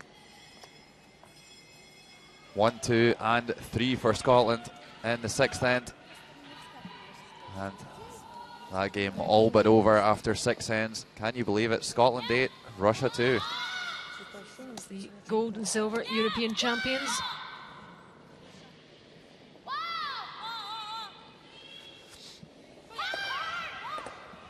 I don't know who my money would be on in this one, though. Well, this could be a big shot in the context of this game. Really nice hit and roll there by Bing Yuang. Only half stone visible from the hack. And if Rachel could make this tap back, it would really give them the upper hand in this matchup. This is the third last draw of the round robin stages. Definitely expect Canada to be in the playoffs. Get this guy's back line. Okay, let's do it. Yeah. But not just enough to qualify these days. The team's jostling for position at the top of the table as well to give them advantages when it goes into the page playoff stages. Of course, 1 and 2 getting an extra shot at making the final. So last stone of the 7th end from the Canadian skip, Rachel Holman.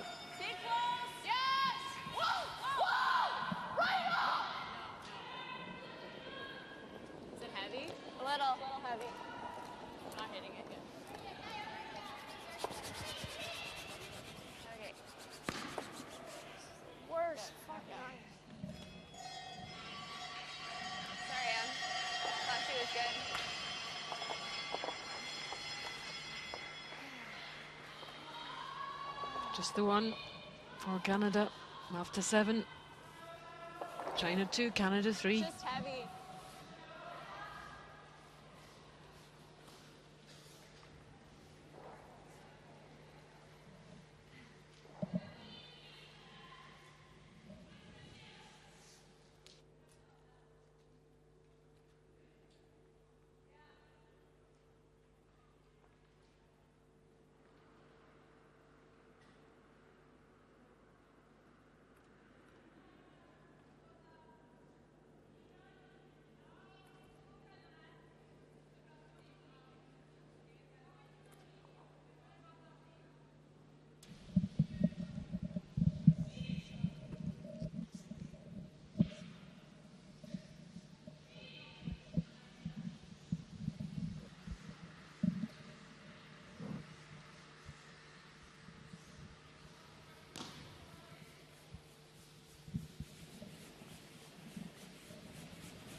watching live coverage from the Titlis Glacier Mountain World Women's Curling Championship.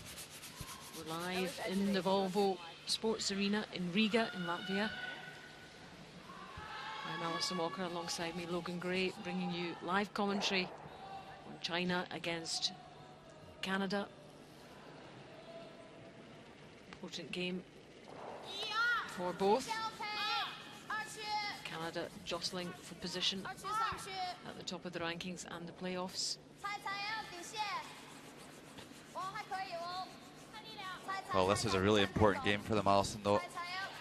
They could really put their position in the Page playoff in doubt if they lose this game to China. And Bing Yuang looks like she's calling a far better game at this time in the week. So much better, so much more balanced than it was at the start of the week. And at the moment, China really getting under the skin of Canada.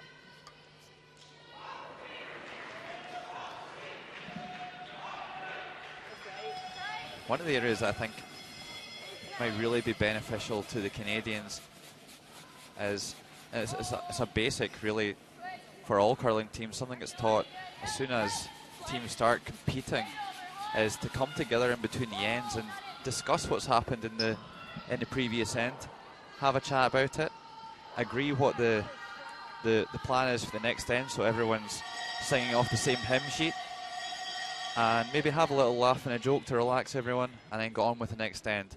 And most importantly, what you do in that end is just to bin everything that's happened before, so you can then move forward. Yinzhou only playing 42% on hits. That might need to improve, but you wouldn't expect her to be playing too many of them.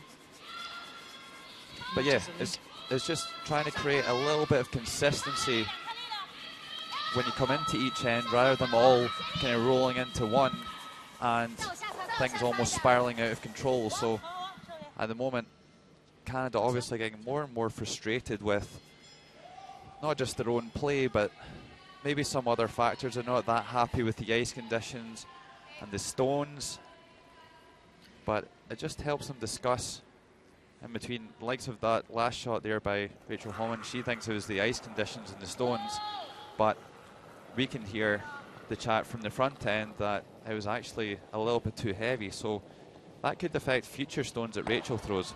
Yeah, even just getting together for 30 seconds, getting a quick word with everyone, doesn't have to take long, and just getting everybody going for the next end.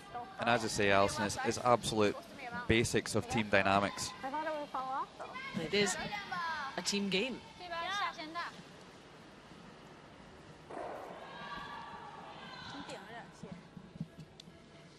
And you may know what other people are thinking, but sometimes you just have to hear it.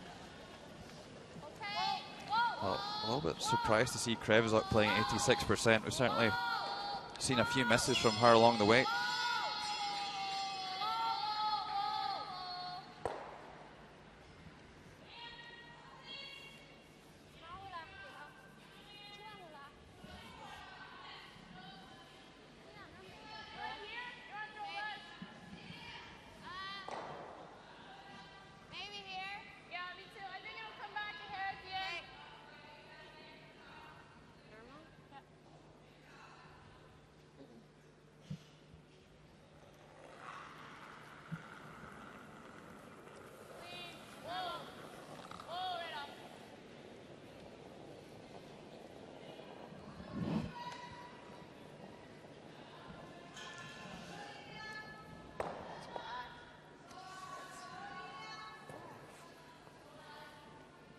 She'd be Switzerland against Latvia. Latvia starting that game well. 7th end.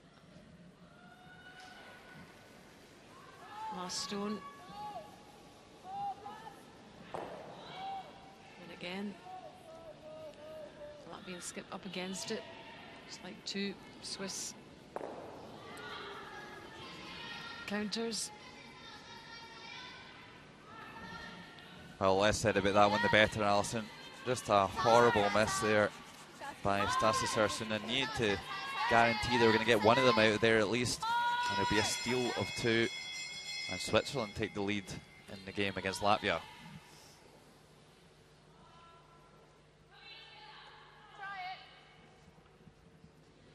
Back to the featured game.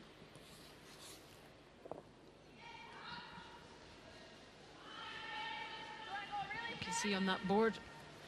Certainly not many high-scoring ends, for sure. Been really cagey all the way through. Well, it's been the same story all week in the Canadian games. Nothing more than a 1 either way at any point, really. Looked like they were starting to get the train on the tracks last night with some good scores.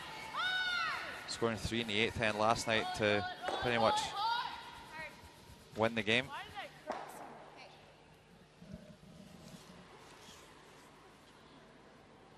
Yep, 7-4 over Italy last night.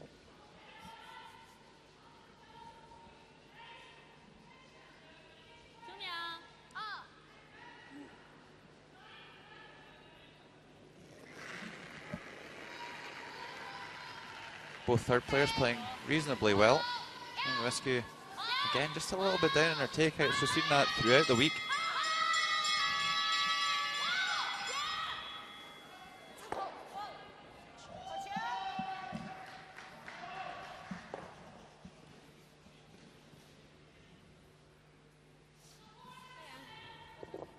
How much weight?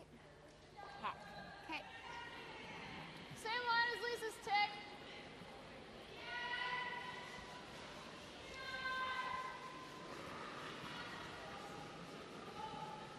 It's a little extra weight. Hands up. Whoa.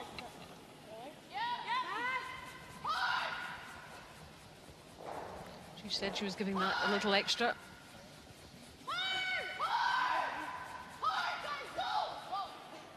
A super shot here by Emma Mescu. That was no gimme, that shot.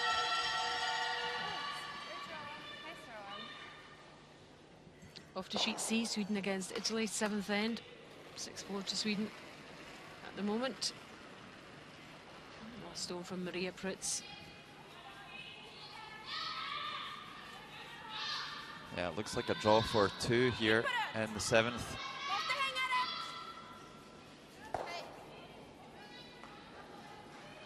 Sweden top of the stats this week and top of the standings as well. Really putting out some great performances this week, so consistent. Again, spot on from Maria Pritz. And that means it's Sweden 8, Italy 4 now, after 7.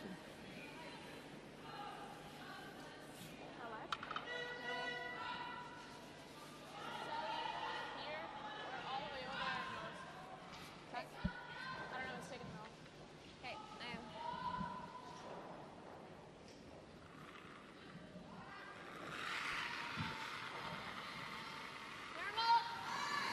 Close.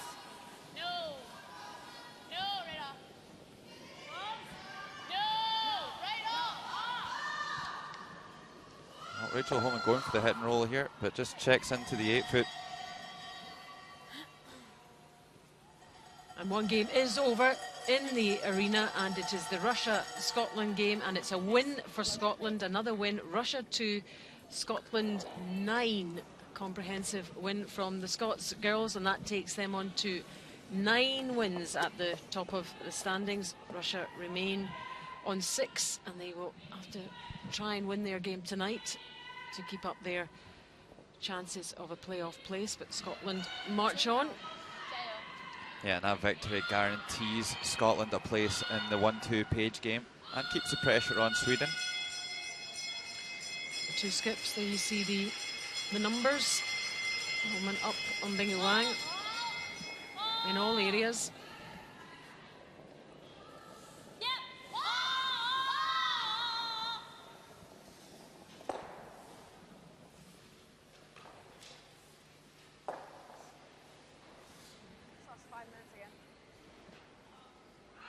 Same thing. A little behind if we can. Yep. If we throw it the same, we'll make it this time. We're a little late. Yep.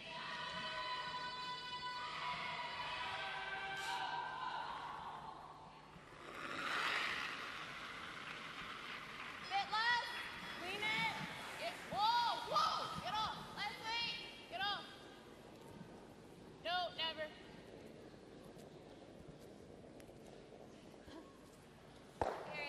Well, this one doesn't curl up enough to get the roll in behind the guard, and looks like Just a hair wider, the less weight, 8th end and could curl. well be blanked here. Certainly would have been an acceptable outcome for Canada. We've been playing fields. I know. It means that they 刚才练一样呗。 would have the hammer in the 10th end if they manage to force here in 9.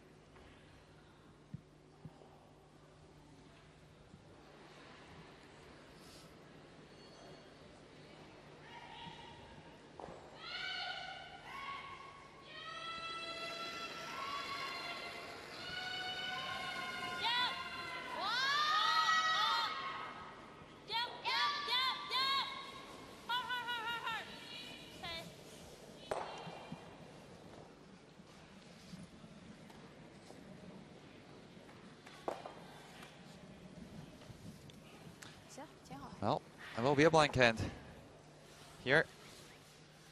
Canada to start the 9th end. And after 8 ends, it's Canada 3, China 2.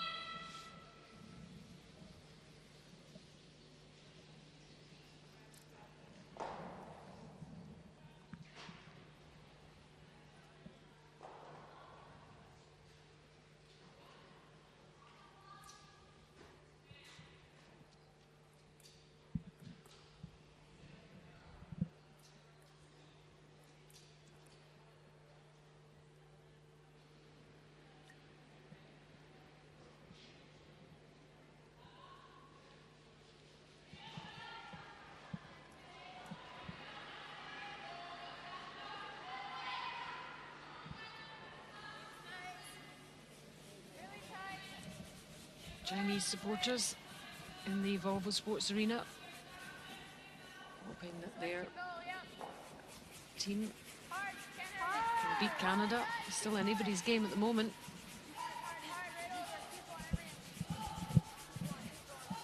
It really could go either way. I expect to see Canada push pretty hard to try and force here in 9. Really give them a big chance in the 10th end if they could force the 1 and take hammer down 10.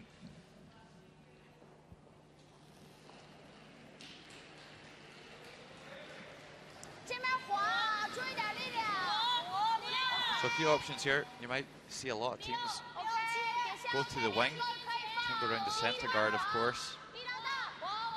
Could even play a tick shot.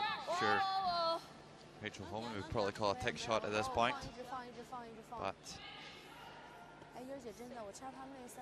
it's always a very interesting end, the 9th end, to see how teams go about trying to get themselves in the best possible position going into the 10th to maximise their opportunity to win.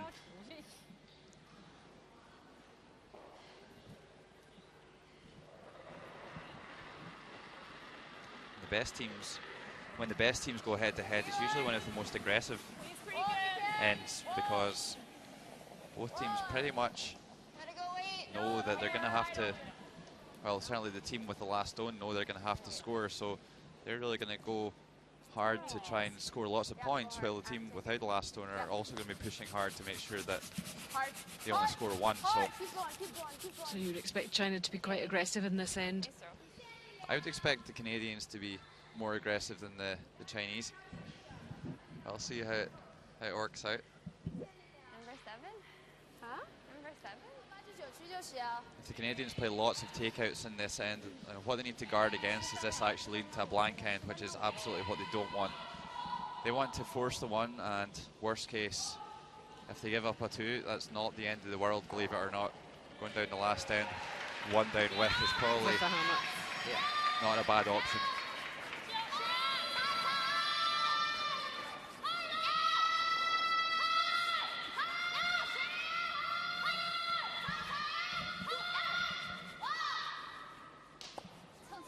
Chips the guard, but rolls into the rings. So not a bad shot there from the Chinese. It's all over on another sheet in the arena, and it's the Sweden-Italy game. A comprehensive win for the Swedes, 10-4 over Italy. And the Swedes in great shape too, leading the way with Scotland at the top of the standings and also into that 1-2 playoff game position.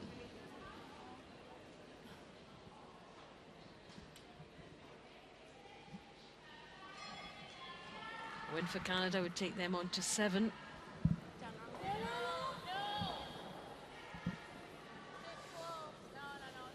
And 7 on their own at the moment, if they were to get it.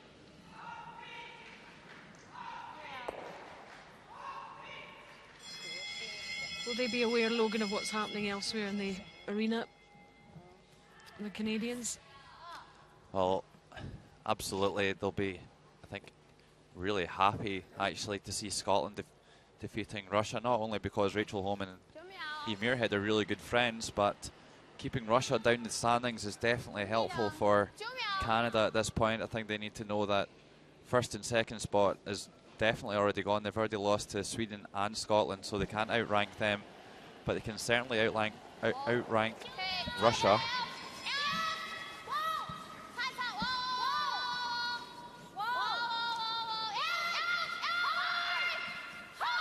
A win here would just ease the pressure, that's for sure.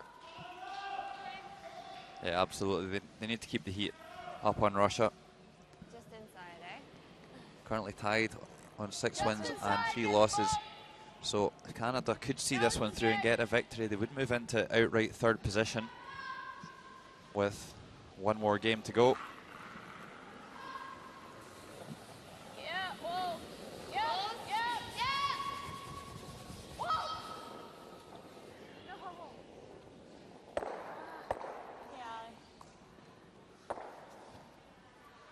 Oh, nice run back there by Krevzuk. And Bing Wong pushing pretty hard here. I think they've got an excellent chance to blank at this point. They could hit that wide yellow.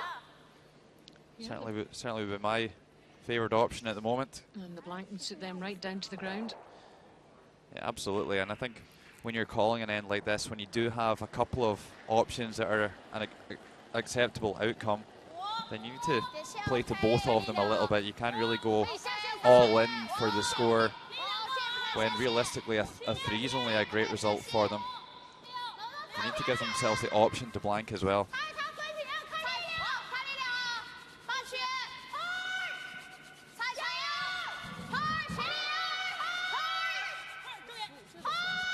So good line call there and good communication from the sweepers too. Looping one right around everything rather than letting it wreck on that stone in the button. Quite a tussle going on in Sheet B between Latvia and Switzerland. Latvia still looking for their first win of these championships. Last stone.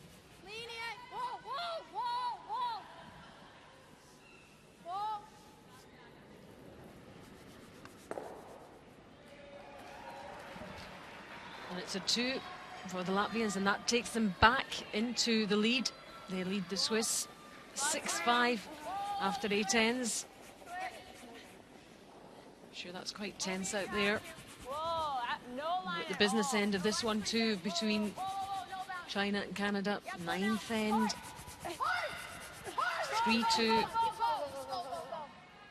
Oh, and here comes that aggressive shot. Emma Mescu not been too hot on the takeouts today, but nailing that drop.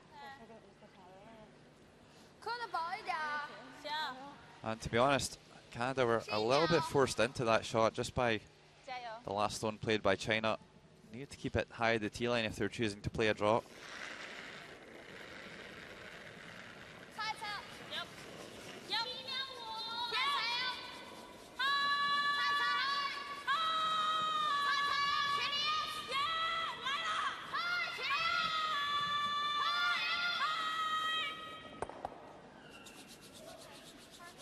Oh, lovely shot by Liu Yin.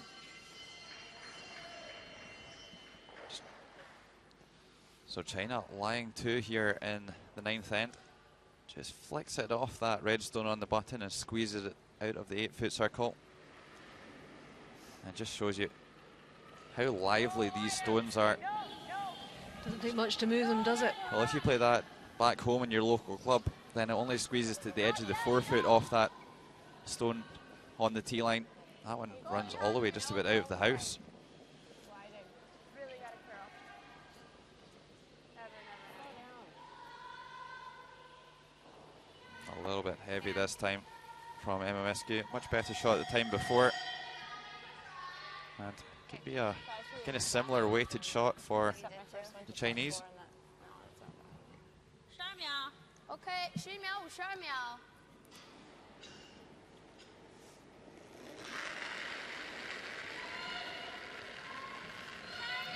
OK， 踩踩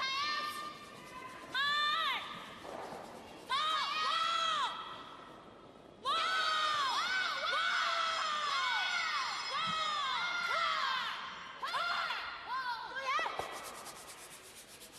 好球！再放一下好了。 Well, a good shot. Doesn't quite get enough to the inside to lie 3, but still keeps the pressure on Rachel Homan here. 哦，挺直的，感觉比你刚才那个点。 Looks like they might call the run on this time. Just an up normal. Yeah. Well, actually seeing a lot more from the hack than we initially thought, so definitely a double takeout available here. Yeah, that's quite a clear run through there, isn't it? For these guys, anyway. Yeah, definitely. It's Just can't have it take off. That's all. a very makeable shot for Rachel. So good with the big shots and the big weight. She's really got that big shot ability. Close, close. Looked like she set that one back a little bit. And I can tell you, this is going to half out, and certainly wasn't because of the ice conditions on this occasion. Emma's really took off there.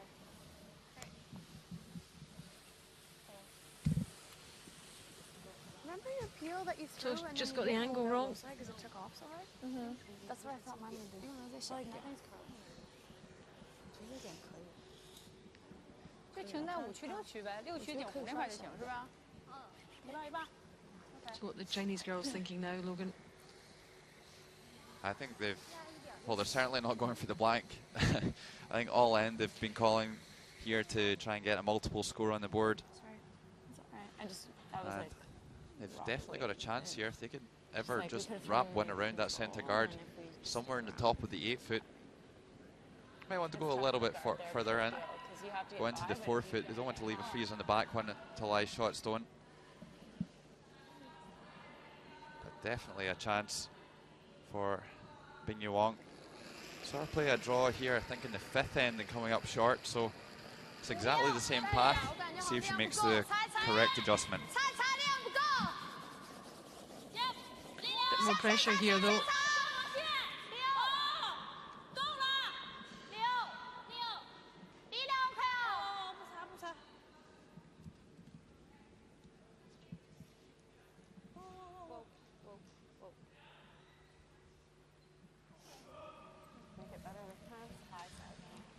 'Doesn't manage to find the curl, and looks like it could well be the same shot again for Rachel Homan. Take the same piece, eh? Second bite of the 2 cherries for Rachel Homan. Okay, let's make it good. Yep. How much? Yep. Same thing. How much weight you throwing now?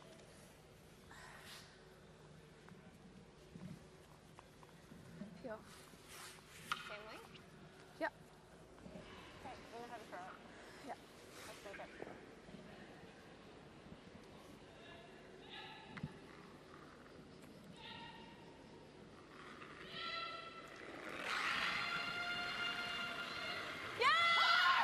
Well, how important is this shot here?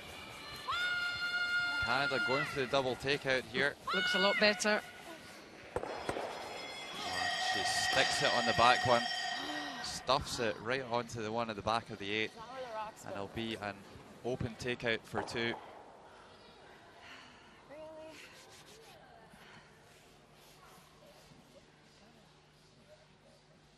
Amazing to see that stone stick around at that weight.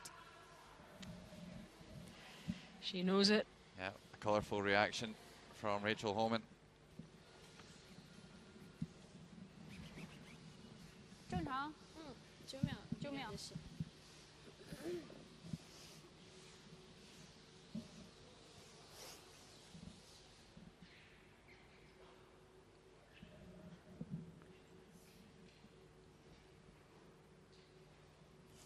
quiet in the arena.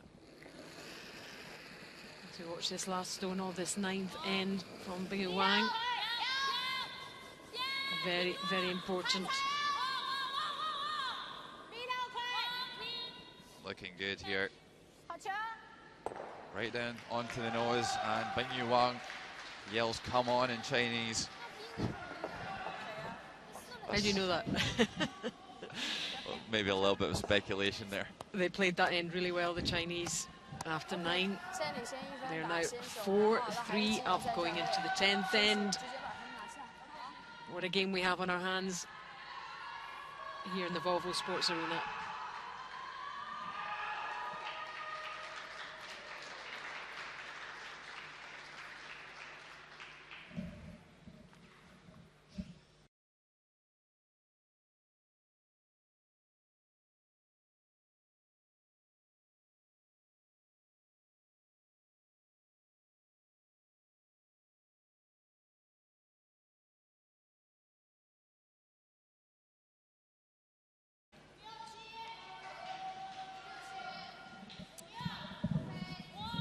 Chinese fans giving their team some support. We're into the 10th end of a very tense game between China and Canada. Live coverage from the Titlis Glacier Mountain World Women's Curling Championship. And this is our featured game, and it has been quite a tussle between these two. There's the numbers. 2 in the 9th to China to give them a 4-3 lead. Yeah, and this is actually the first time they've led since the first end. And what better time to do it than right at the finish. So what's the if you're Rachel?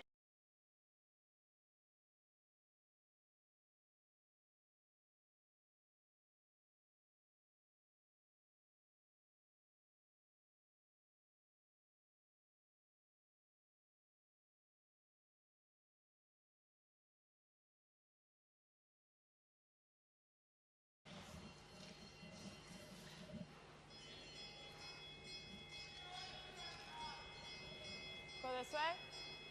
I don't want to tap him behind our guard either, though. I'd rather keep it open. We can go this way. If you go by, we can do that too.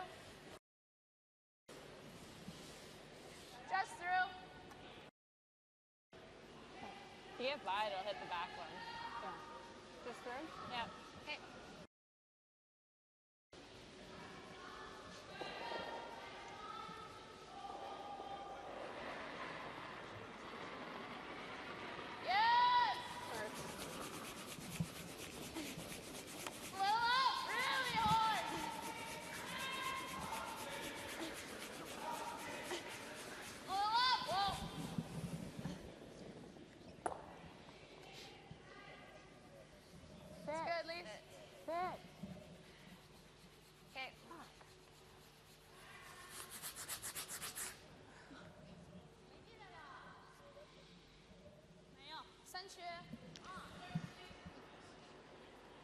It's Switzerland 5, Latvia 7.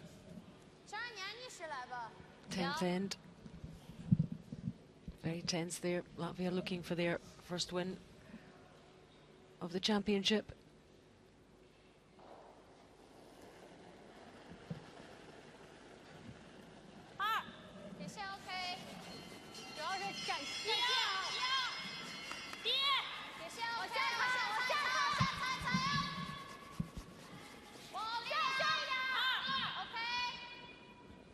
Well, I love this from China.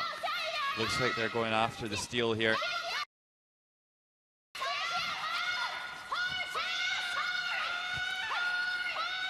Commit it to be a pretty messy end. What you can do is kind of almost bluff your opposition a bit and play some peels in the corner guards, run a few down, and then kind of spring a centre guard on them towards the end of the end. And then it really makes it difficult for the Canadians to score because they're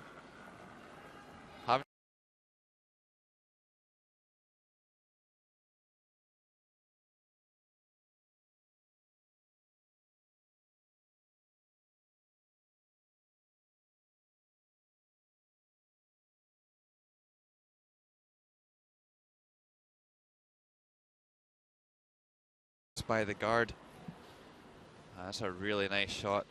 Not really an option to go for the freeze in this instance. You want to get the scoring area open for Rachel Holman's last shot, so worst case she actually has a draw for the 1 to extend the game.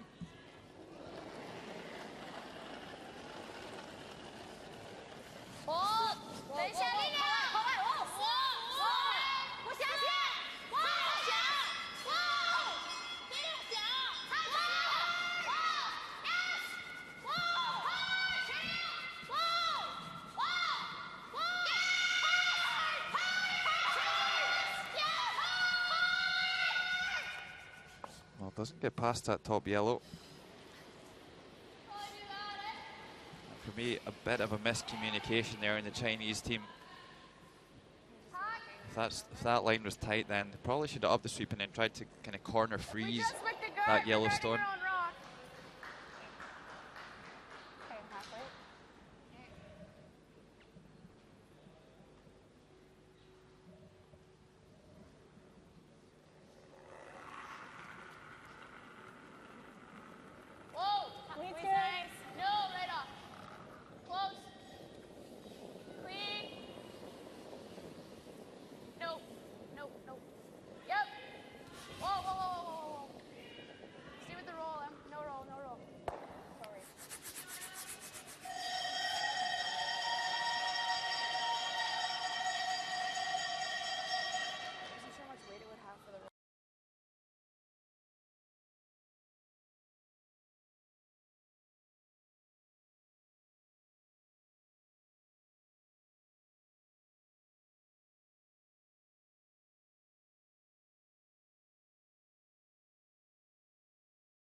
Leaves a double center guard. So Canada are going to have a chance to hit and lie 3, but a whole load of stones in the center line that they should definitely be concerned about. As long as we get it through. Okay. We'll go for the roll. We can try and throw hack, but I think it curls. I think we can throw hack. okay. Just not any heavier. Okay, hack lane. This is a tighter line than Allie's, so it should curl a little more.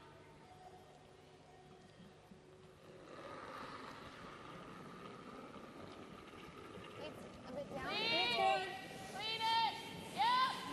Oh, a little down. Yeah. So a good shot here, and China could be under huge pressure here in the 10th end. Canada really working this end well so far. Super shot by Emma Miskew, stepping up to the plate when it matters.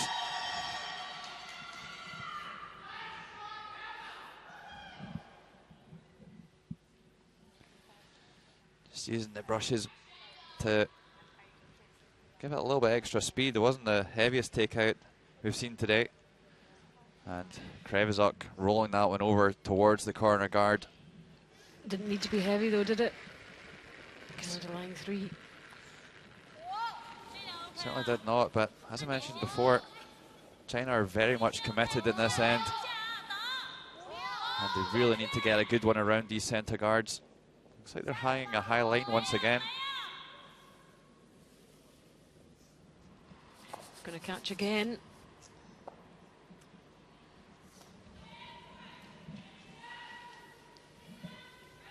Well, they're actually half checked, those guards. I wonder if Rachel might consider the peel here. She could spin all 3 of those red stones in the center line. Okay, time. So Rachel Holman calls the timeout. And it's just a short shuttle for Errol Morris to make his way down to the ice.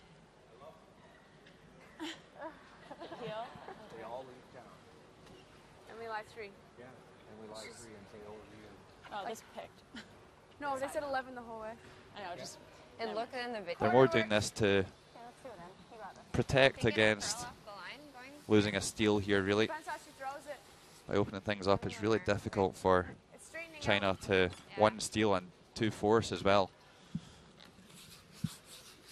I think if we hit half, they're gone. Okay. A third really works well.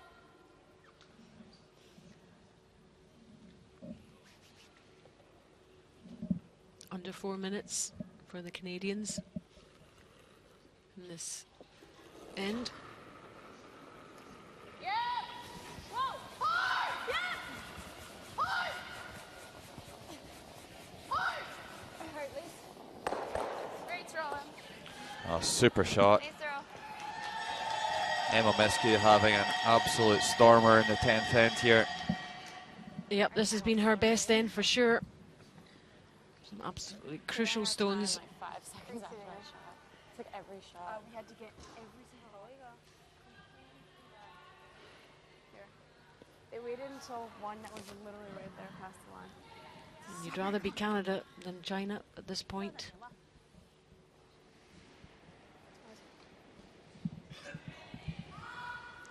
Well, another timeout call. And here's your friend on the way down, Alison. We don't.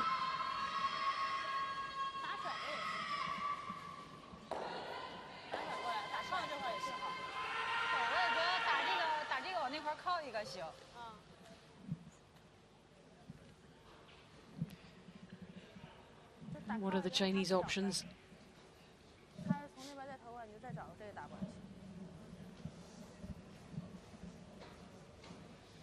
Chinese coach just trying to maximize the time a little bit more than Errol Morris was. Going for the old slow march down to the ice. Maximize the travel time. There's a lot of steps there.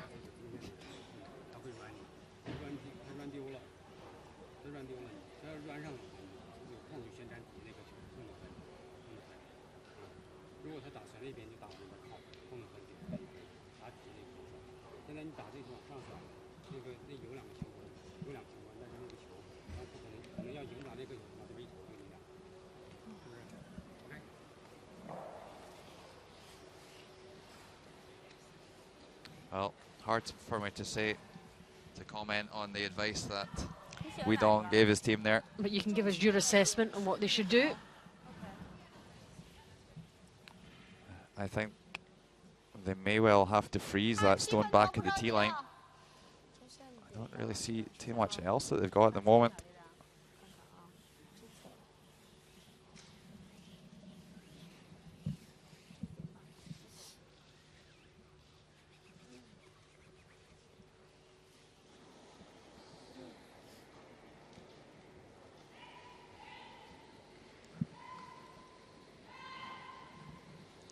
Well, I think they're maybe going for the hit and roll behind this center stone. It's a really, really tough shot, and even if they did make it perfectly, then it's just a short run for Rachel Homan.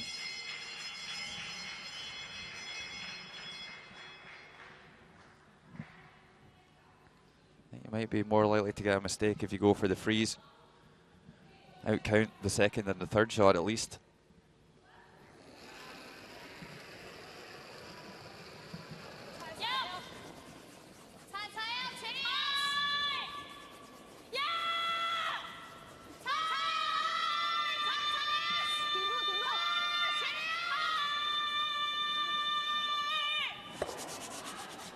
All hits and rolls out of the rings, and with that one, China's hopes in this game might as well be rolling out of the rings.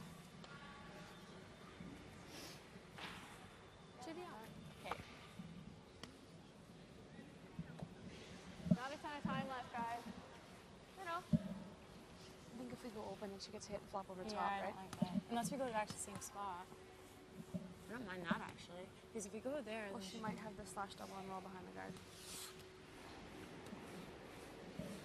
What do you think? I think we gotta need go, to go to guys. the same spot. Okay. So the wings are pretty quick, eh, Allie? Yeah. Back 8. Back 8? Yep. Where to? Back 8. Okay. Should be nice pass to the wing.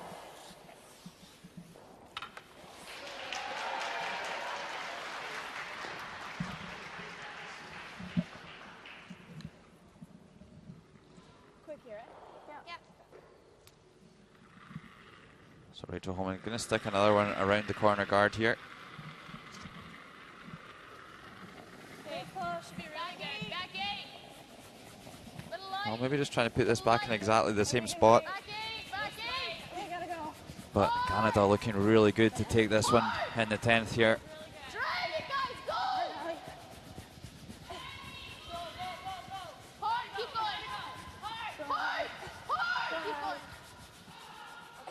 Oh. Good shot there by Rachel Holman. And not be too much option here for Betty Wang, but to play a double takeout and just hope for a complete miss with Holman's last. She could potentially make a double takeout on 2 stones closest to the button here, and maybe even spin the shooter behind the corner guard with a little bit of luck. Certainly not too much conversation between the Chinese top end. 这球好像不太好打吧？不太好打，直接学一个，顺时。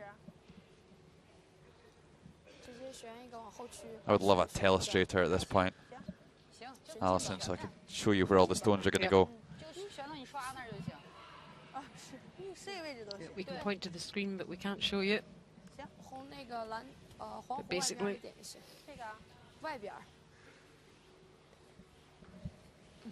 those yellows have to go.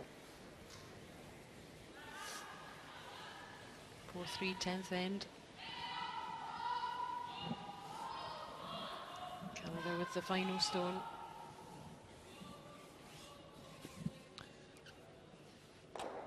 Don't really know where they're going here, Alison. Maybe just trying to draw one down into the back of the forefoot. Bold call here from Bing Wang.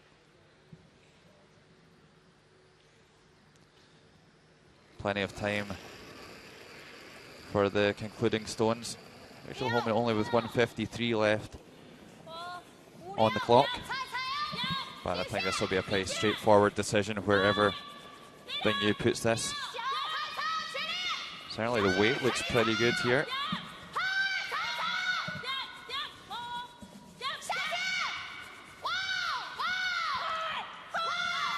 Oh, this is an absolute beauty from Bing Yu Wang. It's a peachy. Right down onto the back of the button. I really couldn't have done too much more with that one. Could have maybe travelled a few extra inches, but does the important thing and forces Rachel Holman to play a shot here for the game. Lots of time, Race. I know. Okay, you got it, Rach.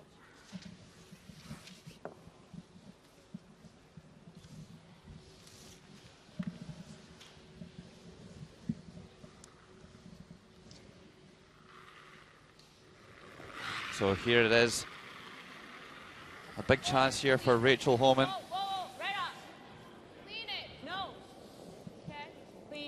Seems pretty happy with it. Great shot by Rachel Holman. It's a score of 4 in the 10th end.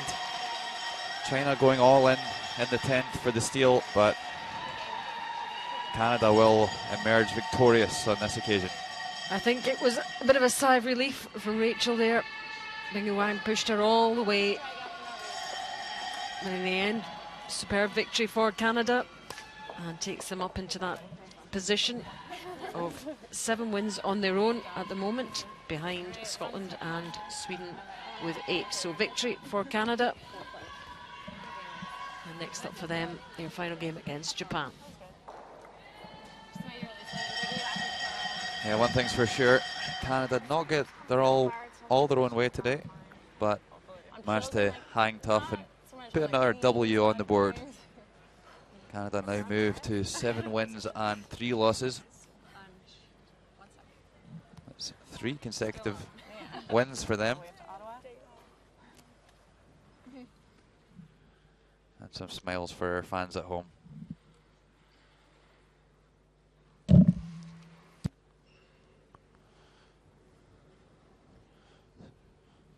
So here we have the final stone of the 10th end, and Silvana Tirinzoni drawing the 8-foot for 2. And the sweepers down with the brushes here immediately. I can tell you, it looks pretty comfortable. Sweepers backing off, but no problem here at all. This one's going to stop in the 8-foot. A score of 2. Always prefer to see him as sweepers sweeping at the end than at the start, but not too much problems with that one. And Switzerland extending the game. It's going to an extra end. Latvia with the last stone. And could Latvia, the winless Latvia, bury Switzerland's hopes this week? A must-win game for the Swiss.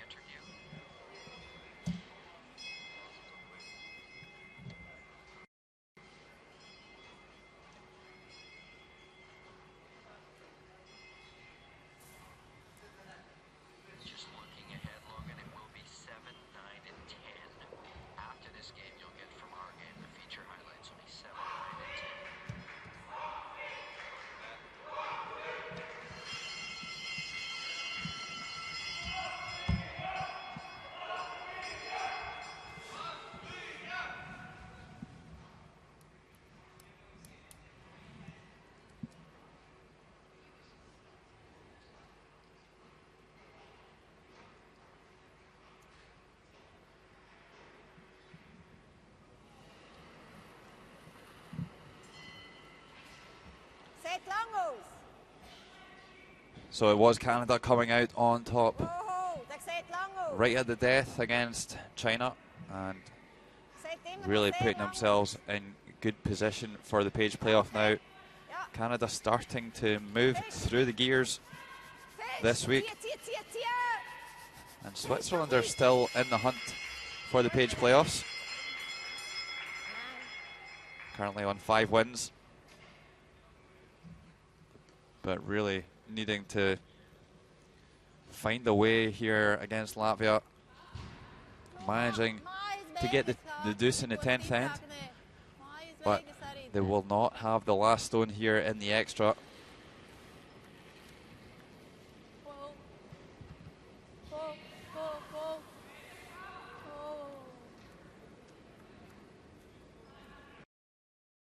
No. Plats pauzar. Well, I think going for the tick shot here. And this one's going to drift right through. So that's kind of the standard procedure though when you've got the hammer in an extra end. Go for the tick shot with the first one. If you make it, maybe go for another one. And if not, go for a draw with the second one. Get one in there first to control the 4-foot area. Here's Sandra Guntenbein, the 28-year-old. This is her first World Women's Curling Championships. Linie is goed. Linie is perfect. Hey, poetsen den. Linie is zeer goed. Dat neemt Karel. Oh, really good setup play by Guntenbein here. Didn't have a particularly good start to the week, but really looked much more at home out there on the big stage as the weeks progressed.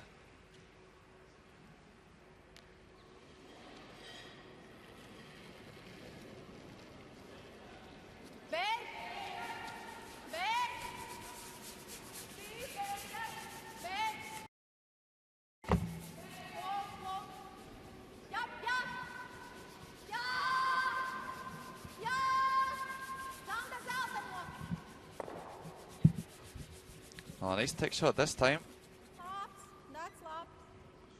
Usually you would see teams choosing to come around when they miss the first one. Latvia staying strong. Could just get a little bit messy from here now. That Yellowstone on the right hand side of the sheet just making things a little bit more difficult to play the double peels.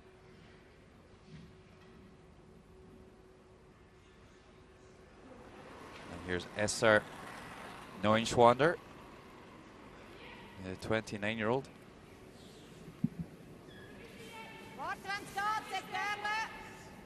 One of the more experienced members of the team. Played at this level before with Silvana Tirinsoni.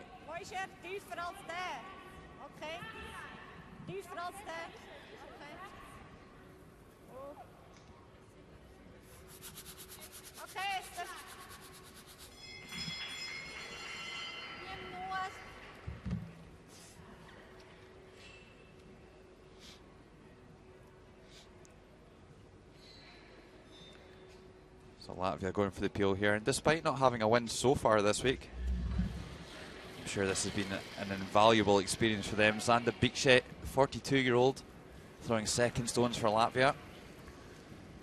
And I wonder how much they've learned, especially from a strategy point of view, from playing against the likes of Eve Muirhead, Rachel Homan, Margareta Sigfridsson, all very astute tacticians.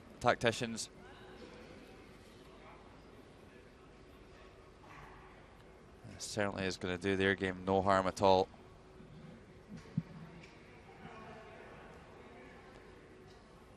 And how good would it be for Latvian curling if they could pick up a win here against Switzerland?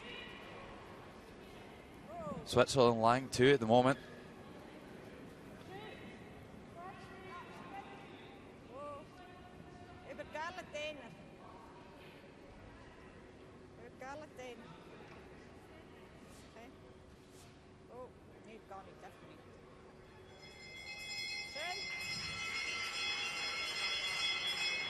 Well, the guard a little bit too tight to the house for me.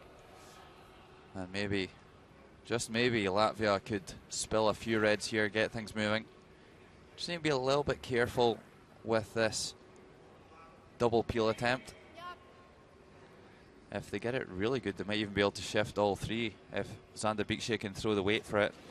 But they need to be a little bit careful not to spin this guard back onto the centre line when it goes onto the wide red, and especially onto the button.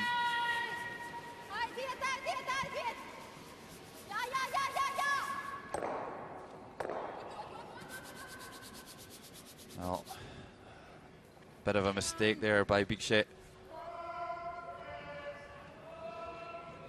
Really need to make sure you get the guards off there. And Greta Stasa Sarsuna looking pretty calm out there, it must be said. Sure she'll be feeling a lot more comfortable than Silvana Tirinzoni is. Tirinzoni's World Championships hopes hanging by a thread at the moment. And she's going to need some extra help here, so calling the timeout. And team coach Brian Chick from Toronto is going to make his way down.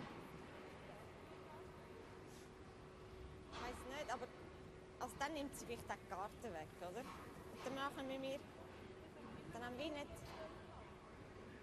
am Schluss.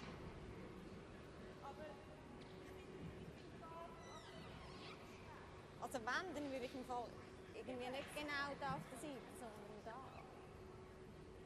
Dann macht sie den, oder?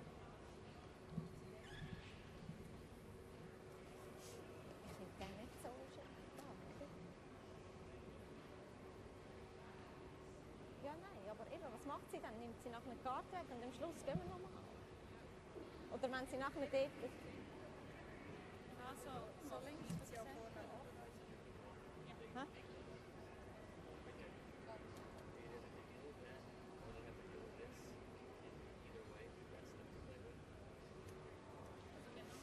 Ja. Well, I'm not too sure what Brian said there. I think they need to throw a long guard, because what they've got at the moment isn't really good enough to win the game. They need to protect that yellow stone on the centre line rather than the 2 reds in the house. Yeah. I'd be more than happy for Latvia to go and call a double takeout on those reds and leave me a double centre guard. So Marlene Albrecht to play. It certainly looks like they could well be calling a centre guard. Marlene Albrecht, the 25-year-old. She actually took a seat last night. Missed the game against Canada. Alternate Manuela Sigrist coming in to shake things up a bit. However, ultimately they did fall to Canada.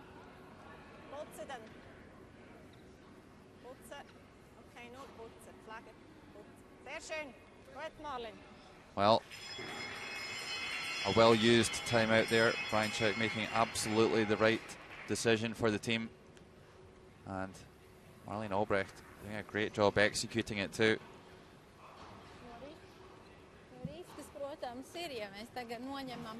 And it's going to be Latvia's turn to call a timeout. Shouldn't be too much to discuss here. Just need to peel that top guard off. We're going to call down Nicole Strauzak to give her team some input. Tas ir labs jautājums. Bet ja viņa tur ieliks, tad, nu, būs grūti tur ielikt.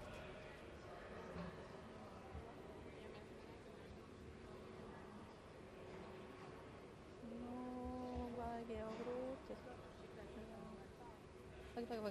Lai viņi atnāk, un tad tikai sākam runāt, jo lai nav tā, ka mēs sākam runāt par gabalu.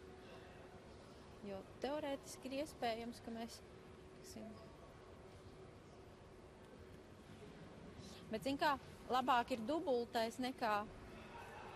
The one is taking off the center guard and the other option is play in double, but then we will stay in open if it's double. I think it's almost too late to take off all the center guards. I think I would also play the double. Double? Yes. Or even come around. But maybe the double is better and stay there.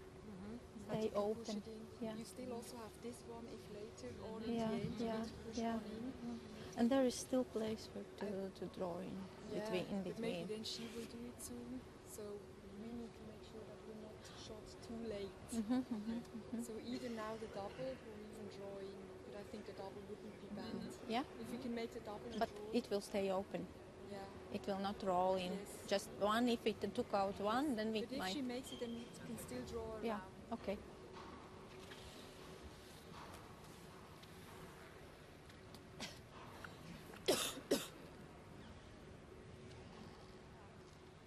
Well, I think Latvia are playing the double takeout here, which is going to put this one in the lunacy bank for the week as well. I think there's only one call here, and it's to peel that top center guard. I think if you don't know what your opposition wants you to do, then you have to think about the shot that you played before here. If they didn't want Latvia to play the double, then they would have guarded the double, but they want to keep that Yellowstone in the center line intact so they can play a draw around it. So this is just craziness for me. They can even hit that top guard and try and run it into the stones in the house. Now let's see how this one works out. Doesn't make the double and rolls another one onto the center line. And that could well lose Latvia their chance to get their win this week. Not a good call there by the Latvian coach, I would say.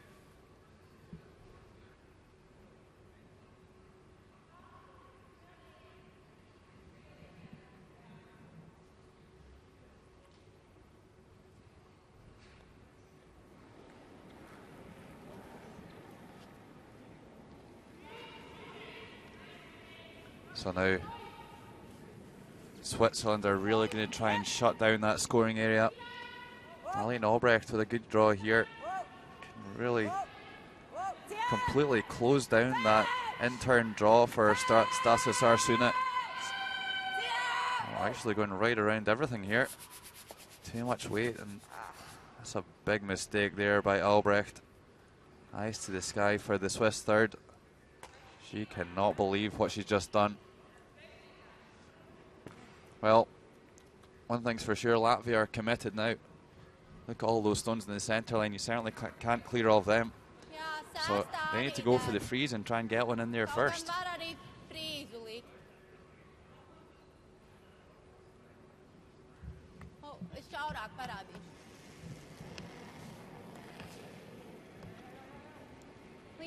Munsa, the Latvian third, going for the freeze here.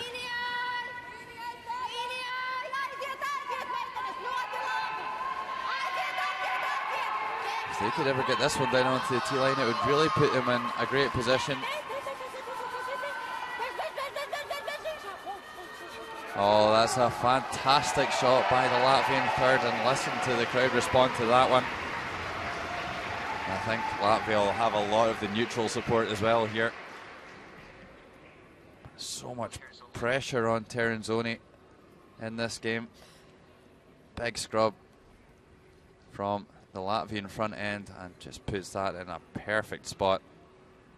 It's going to force Switzerland to probably think about tapping that stone back, just so they can get something in there.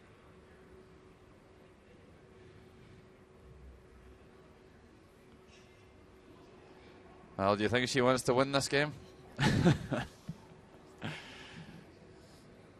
So much emotion out there.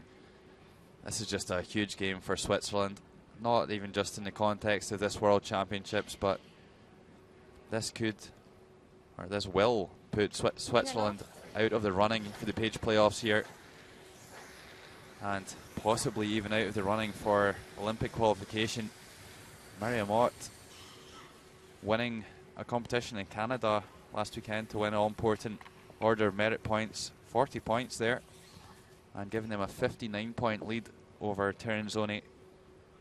Needs to be within a 40-point gap to force a playoff after the Players' Championships. So the number of points that Terenzzoni can win here, far less than 40 overall. Here's the 33-year-old. Not really enough to freeze here. They're going to have to try and move some of the stones at the back of the forefoot so they can release it with their second stone.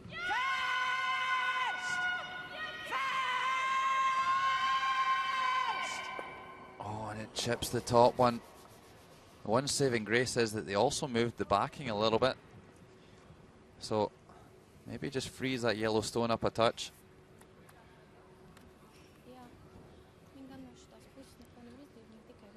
I just can't overestimate how good a draw that was by the Latvian third.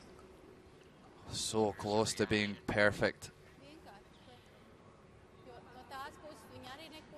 And Silvana Terenzzoni can feel everything that she's trained for slipping away.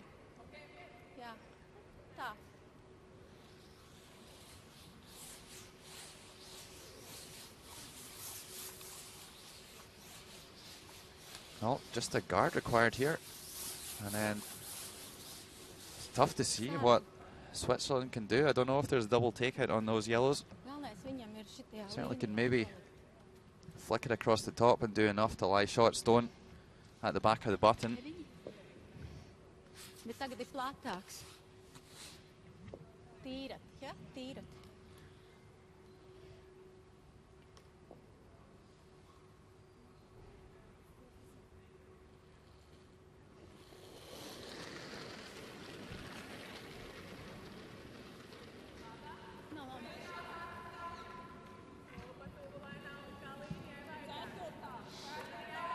So Stasas Arsuna, the adrenaline's going to be pumping here a bit. Absolutely cannot drift down into the house here and set up a double.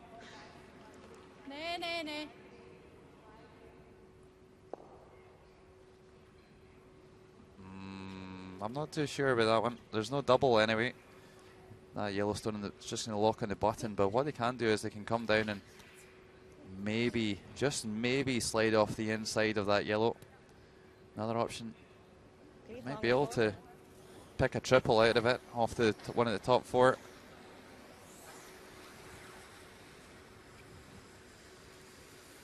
Oh, I bet Silvana Terenzzoni's pulse is racing a little bit. So is her time clock. Down to 50 seconds now.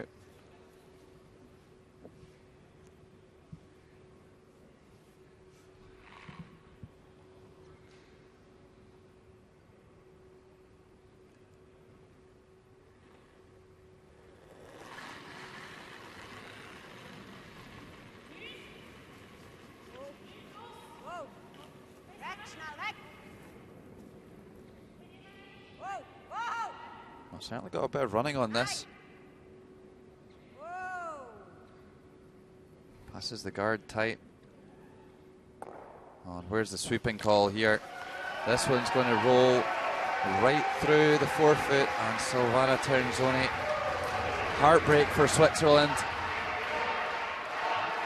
And listen to that reaction. Thrilled for the Latvian women's team, getting their first win on the board of the week. And that's just going to add to the experience. The Swiss can't get off the ice fast enough.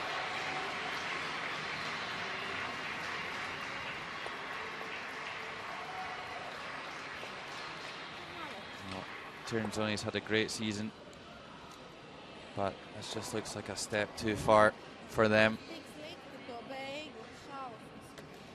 Latvia get their first win of the week and their 10th game of the week. Latvia 1-9, Switzerland 5-5, and Andy Schwaller magnanimous in defeat. Going over and shaking with the Latvian coaching staff.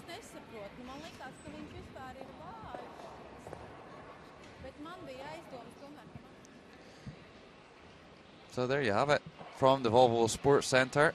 Oh. Beakshay just taking a little tumble in the corner of your shot there. She's not injured, don't worry. But our featured game was between China and Canada, and it was nip and tuck all the way. Such a tight game. No multiple scores until the 9th end, when it all really kicked off.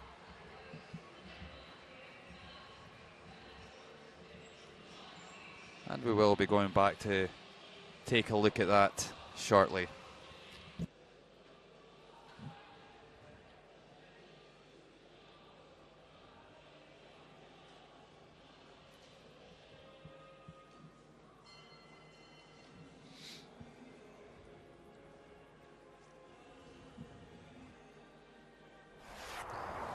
China-Canada, let's see how this one concluded. 7th end, Rachel Homan with a golden chance to score 2 and really move into a commanding position. Just really throwing this line with her first one as well. And a little bit too much weight, hangs a bit straight. And it would only be a score of 1. Frustration for Homan. Then here in the 9th end, Rachel Homan stuffs the double and sets up this chance for Bing Wang to make a nose hit to score 2. And the Chinese skip makes no mistake and moves into a one-shot lead with 1 end remaining.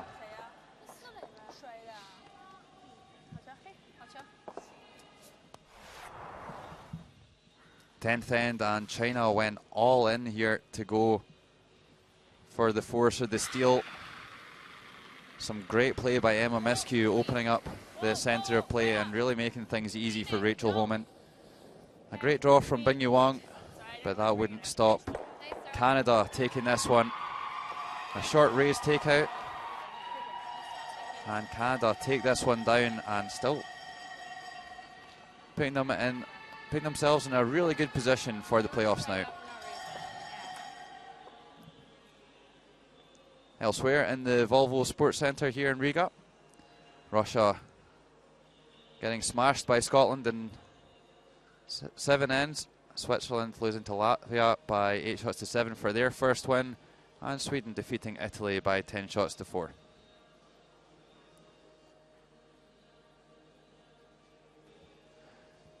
Sweden and Scotland top of the pile at 9 wins. Canada and Russia in good shape, and US and Switzerland pretty much out of the mix now. Great to see Latvia getting on the board for the first time in the week.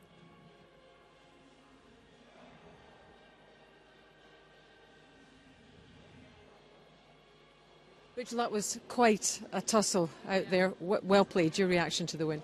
It was a tough game, obviously. We had to make just a little short run for the win, and my team played an amazing 8th end and or 10th end for a world. So I'm really proud of how my team played today. That was your team built a great end for you, some great shots in that final end. Yeah, it was amazing. Emma's triple, we really needed that. There's too many rocks in the front, and it was an amazing end for sure. Were you aware what else was happening out in the arena with Russia and what was going on? I'm not sure that it matters too much. I think I kind of lost track of the standings, I think. There's still quite a few games to be played today. So you're seven on your own now. So. Oh, okay. Really? The States aren't with us? They still have to play this afternoon, yeah. But I guess it depends how they do, and hopefully we can stay in 3rd by ourselves, but we just got to keep winning. In terms of the tactics of that game, is that's the best you've performed? No, I think I had a few misses here and there, which maybe we'd like to throw again. But I think the ice tricked us on a few spots, and but I mean we learned them, and just gonna keep going forward and trying to win our last game. Yep. Well played, well played. Yeah, thanks. There you have the winning thoughts of the winning skip, Rachel Homan of Canada, defeating China by 7 shots to 4 in this morning draw. And for myself, Logan Gray and Alison Walker, thanks for joining us this morning, and join us for more action from Riga this afternoon.